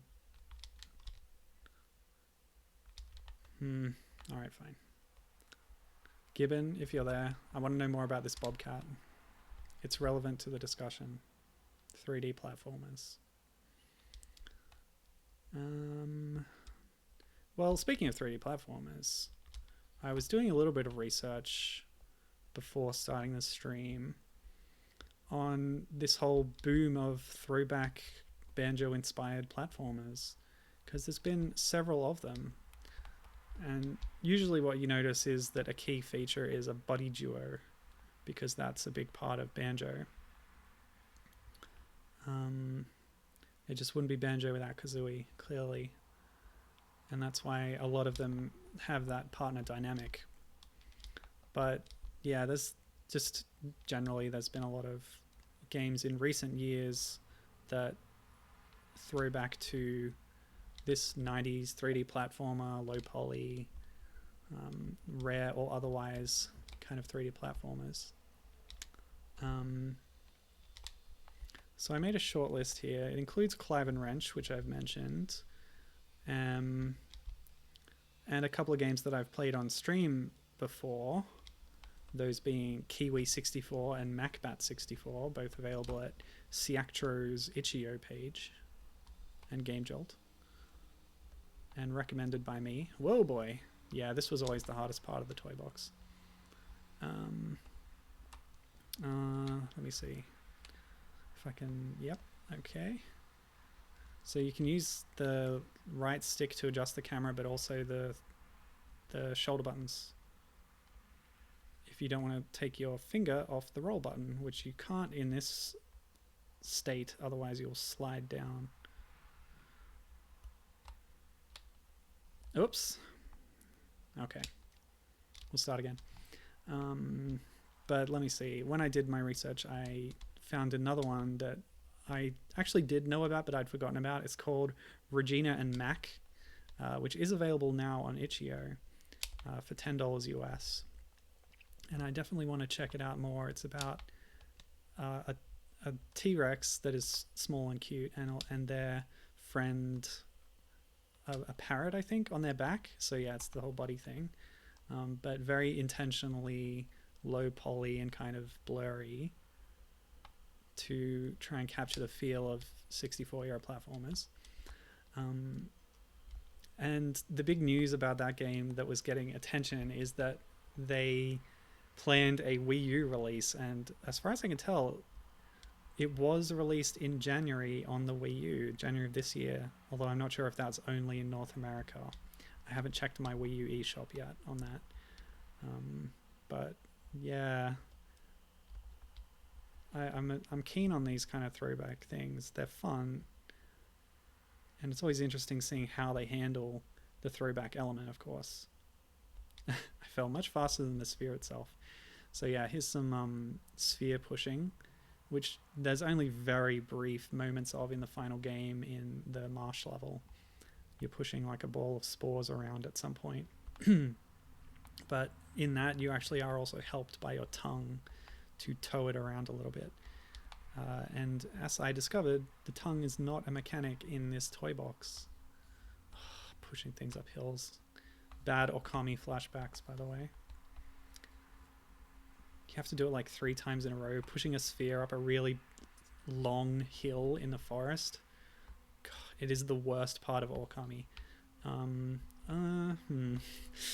Actually, having said that, maybe the part where you have to precisely touch the right points on a wall that's blocking a way to destroy it, and it sort of flashes them up, and then you have to remember where they are, and it's so finicky about your placement of the paint dots to destroy it. What we ended up doing, my wife and I, before we got married, actually, we played this game together, and at some point, at a certain point when that happened, hooray, the wall flashed up its spots to hit. We held up an overhead projector transparency and texter and made dots on our, so we're not drawing on the TV screen directly, which at the time was a 19-inch computer monitor. And we made the dots where the dots were, so that we could then overlay it on and more precisely do it, because you do it like bloody 5 times over the course of the game, it feels like, by the end of it, and it gets harder and harder every time. There were some really dumb, tedious things in Okami. It's a great game, but yeah, it's also very long, and it has some questionable challenges like that. Okay, so we're learning about switches. No, we already know about switches.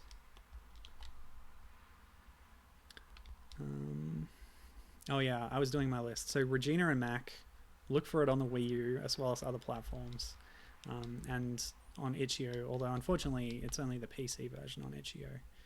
There is no Mac port, so that is sad for me. Yeah, so I think Tonya or somebody in chat mentioned earlier, physics, look out. Oh, they hurt me. Right. Now I should be able to stand on this because it's green. Yeah, in the toy box. That's how they indicate. So yeah, what did I say? Yeah, somebody mentioned in chat earlier, and I passed over it, was Cupid Jazzy, which was one of these ideas for a 3D platformer homage in the current day. Ill-fated, very ill-fated, didn't meet its Kickstarter goal by a long way, and came under many accusations of asset theft and laziness and such. The Kickstarter pitch itself was very reminiscent of Platonic's own pitch for Yooka-Laylee. And they claimed to have contracted Grant Kirkhope to write music for it, and he said, "What? No, you didn't." And there was some controversy about that. And then in the final game, they just used some Kirkhope tracks from Banjo wholesale. When I say final game, it was sort of retooled at a certain point. I just realized I haven't been up here yet, which is the next place. Oh, so that's not for running up. There's something that takes you to the top and then you slide down. That's how that works. Yeah, so QB Jazzy was kickstarted and failed epically, but it was retooled into something called For Fun, which was available on Steam in a sort of early access state, but that has now been delisted because, well, I won't speculate as to the reasons, but from what I read, the creator realized that they weren't happy with it and took it off the service. Oh my goodness. Is that... What's the deal here? Am I supposed to ride that platform up? Because I can't go up there. So there's got to be a way to get up there. Can I do close-up view? I cannot. This game does not have close-up view. The Toybox doesn't. But it has good camera control. I'll try going from over there. Oh, no, I won't. Because that means going up that whole mountain again. I'll scope it out first. Watch that platform. Oh, Tonya's here.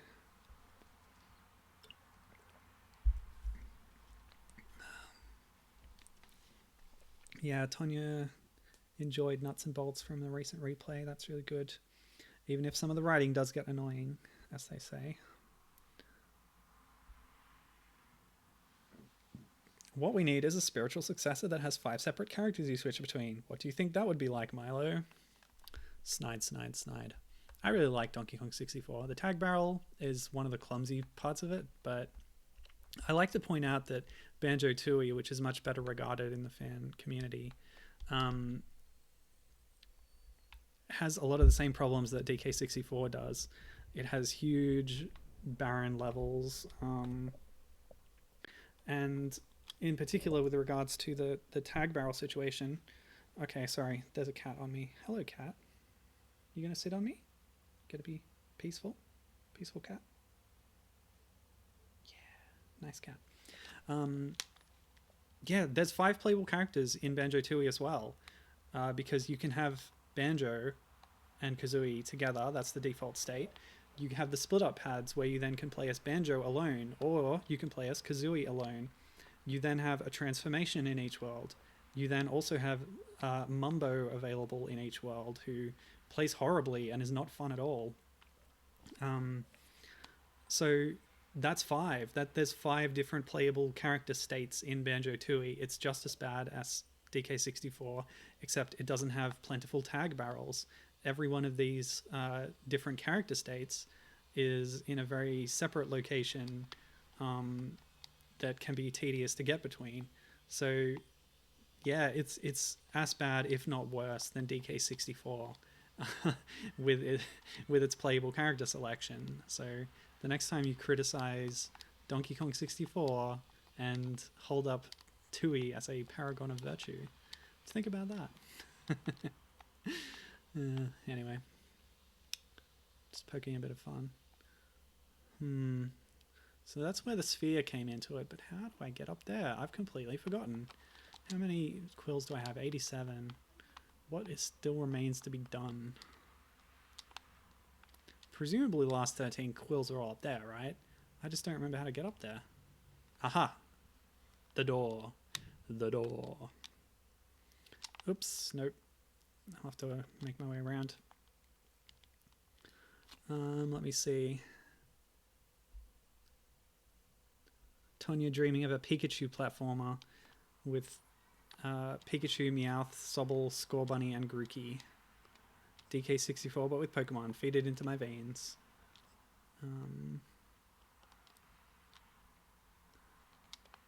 Yeah, and Tonya was the one who brought up Cupid Jazzy earlier with relation to Grant Kirkhope. Yeah, so I've been up here, but I didn't go in here. Mumbo is the worst. I can't stand character switching in 2E. Tonya would play DK64 over 2E. I'm glad for this validation. Nuts and Balls is so much better. Now, there's a controversial statement. Gibbon says, I still remember the exact moment I was disappointed in Mumbo gameplay as a kid. Gibbon, what happened with that Bobcat? So here we see the Ghost Rider, the equivalent of Jinjos in Yooka-Laylee, except every one of them has a different sort of challenge you do for them, and this one, it runs away from you and you have to catch it. Freeing us Ghost Riders, what fun, but in this sandbox, there's only one. I was on the Yooka-Laylee wiki earlier, and that particular, or I guess all of the Ghost Riders have individual names, and they called that one, I don't remember, it was Eliza or something. So I didn't realize they had names, but they do. Yay, breakable environment stuff, love it. Okay, so... Oh, my cat is sitting on my lap and it's really cute. She's lovely. I took her to the vet today because she had her adolescent checkup.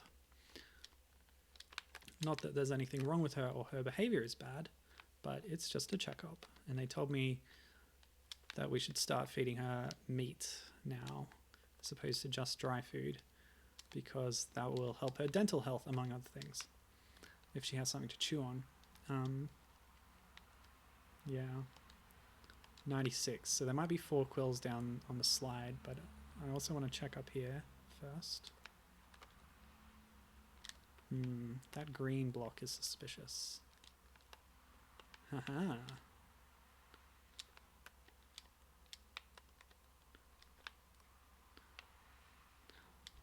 I always found the grunts and like gameplay noises of Yooka and Laylee kind of odd. There we go. User is too high. Frame rate dip detected. Terminate artists. Frame rate's not bad actually. I did notice the idle animation had a suspiciously low frame rate for some reason.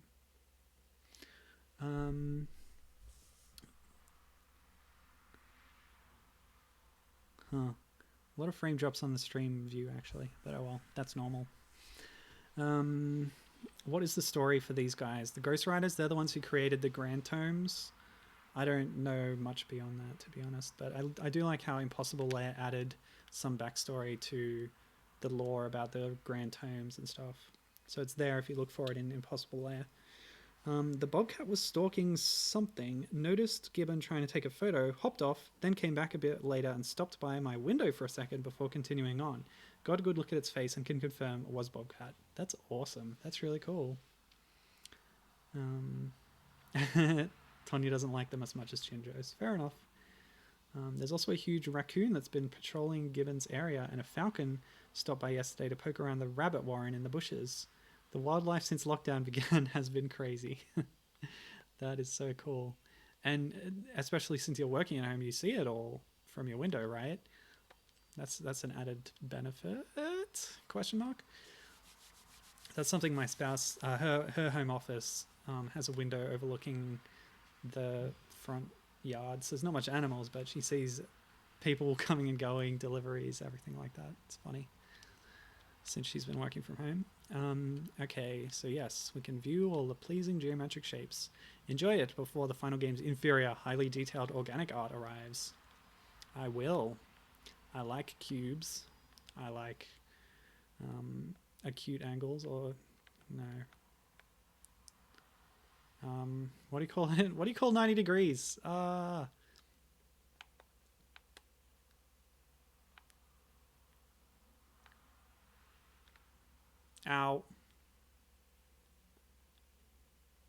Squares.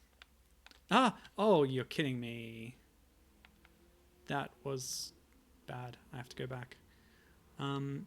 Actually, while I'm here, I should also find the secret texture room. Is that it over there?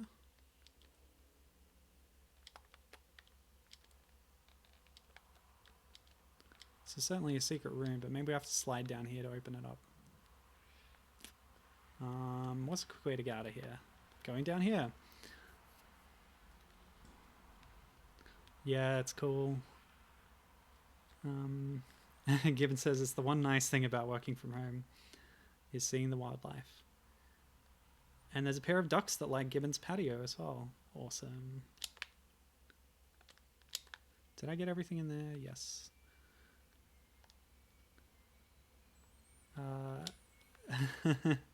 And Tonya mentioning the ducks at Disneyland who are no longer being fed by people. And they're freaking out because they don't know what to do. The drainage ditch pools behind Gibbon's apartment, so his patio has a bit of a puddle pond, and the ducks like it. That is adorable.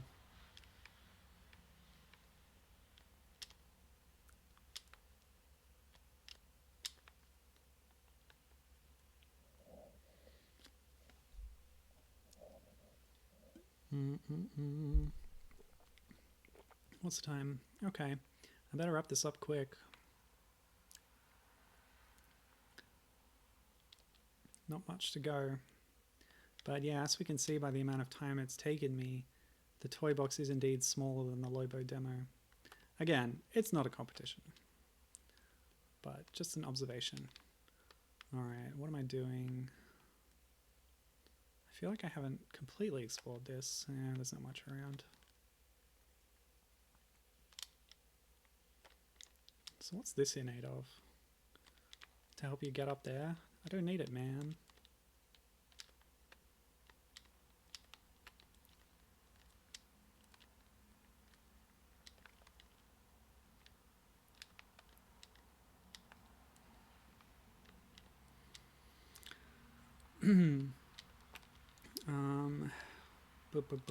Yeah, if you know of any other 3D platformer throwbacks like the ones I've described, specifically ones that are reminiscent of Rare's work, which is what I was really into when I was living through that era, then please do let me know, because I would be interested to check them out and try them.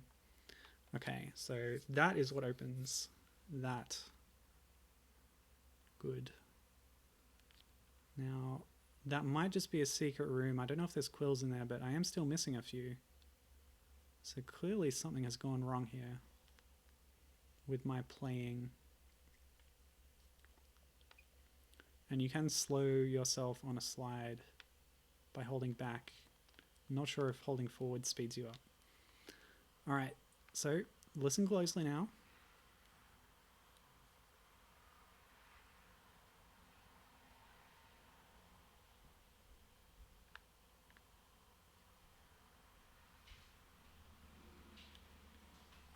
And some of them even have visual effects or effects on my speed.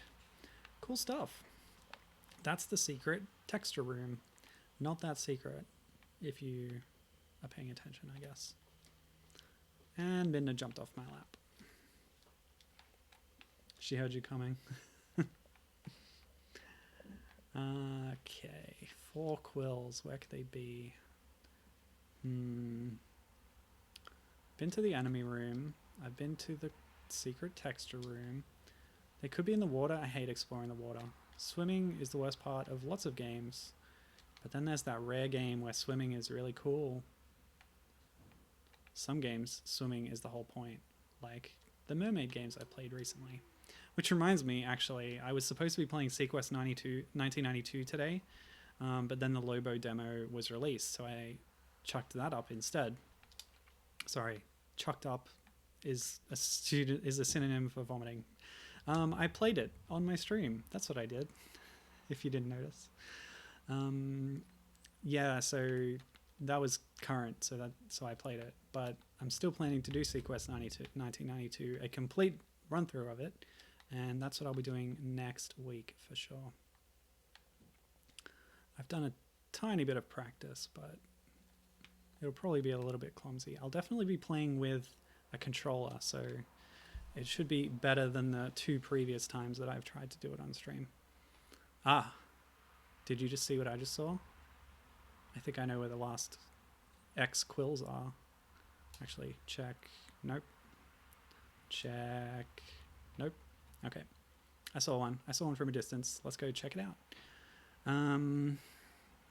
Let me see here.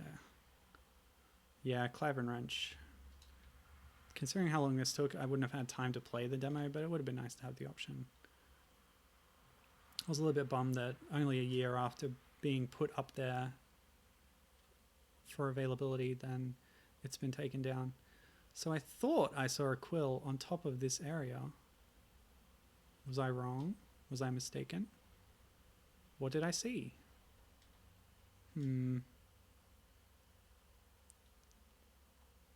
It's fun that you can go up here, but there's no reward for it. Well, I don't have to do this. And I'm sure the Yooka-Laylee toy box has gotten a lot more press than Lobodestroyo, but I'm glad that I was able to show off Lobodestroyo anyway. That was the main point of being here today.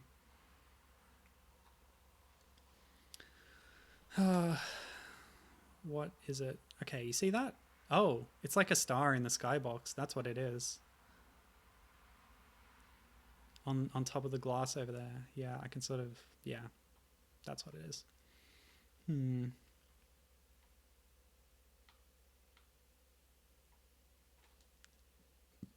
Cunningly hidden. Cunning. I'll do another check of the water, I think.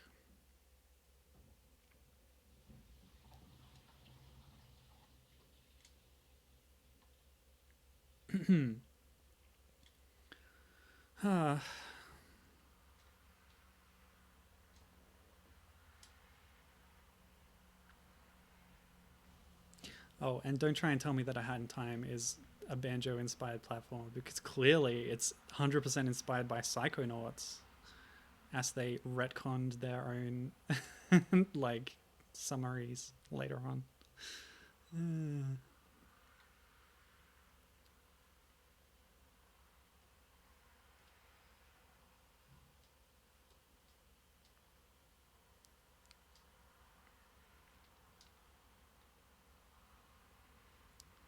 But yeah, definitely want to check out Regina and Mac. But if you haven't already, go and watch my streams of Kiwi64 and MacBat64.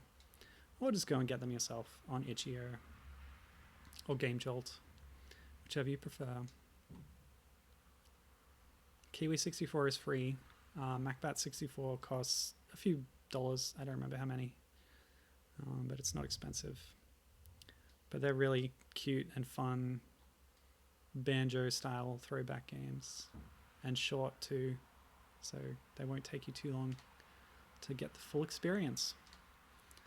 Also, MacBat64 has a bunch of references and things calling back to other 64 era games like Diddy Kong Racing and Kirby 64 and Ocarina of Time. I don't think I've talked to you. Good news, I exterminated all the other NPCs in this simulation. Now you can roam free. So this teaches you about the ramps. Slip. Oh, 2 quills short. 2 quills short. That suggests it's another chest, doesn't it? Or maybe they're just 2 quills somewhere.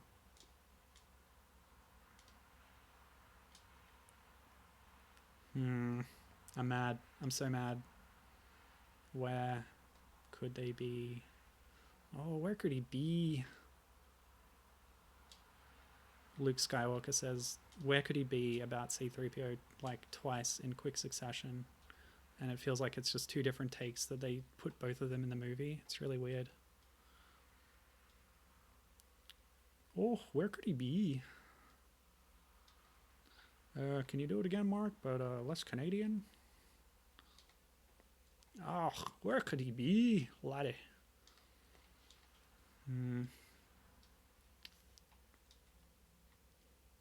Tanya's suggesting the enemy room. I'm loath to try that because the enemy room, as I understand it, was only in the Toybox Plus, not in the original Toybox. So it wouldn't be required for full completion if it wasn't accessible by all users. Do you see what I mean? Will Milo stream the 1995 beta of Mario 64? Was there a playable leak of that? That's interesting. I have a lot of nostalgia for Mario 64, but it definitely does not hold up. So, I don't know, it might be interesting to play the beta if it existed. But then again, Donkey Kong wouldn't be in it, so... It's got Kamek instead. The one that generates a Wario face that chases you and gives you a stroke. Spooky creepypasta. Oh, it's not real. It's a creepypasta. Is that what you're telling me? That's too bad. Hang on, I think I just spotted something there.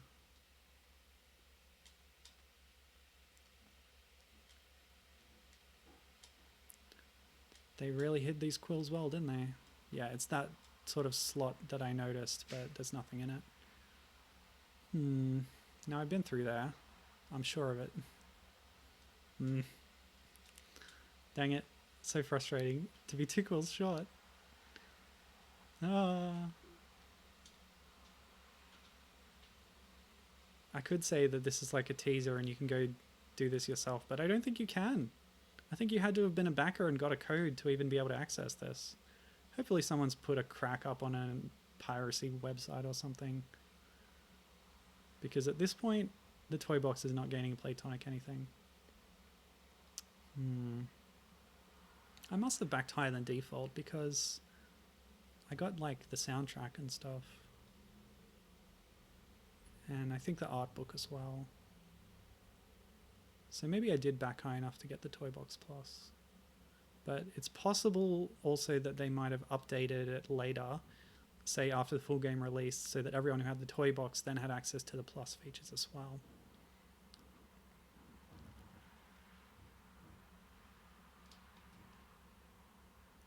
Oh man, any ideas?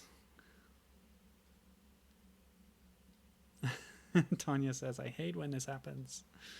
Yeah. I feel like a dum-dum. This probably happened on my initial playthrough as well, which I just did myself one fine day in 2016. I definitely completed the Toybox in 2016.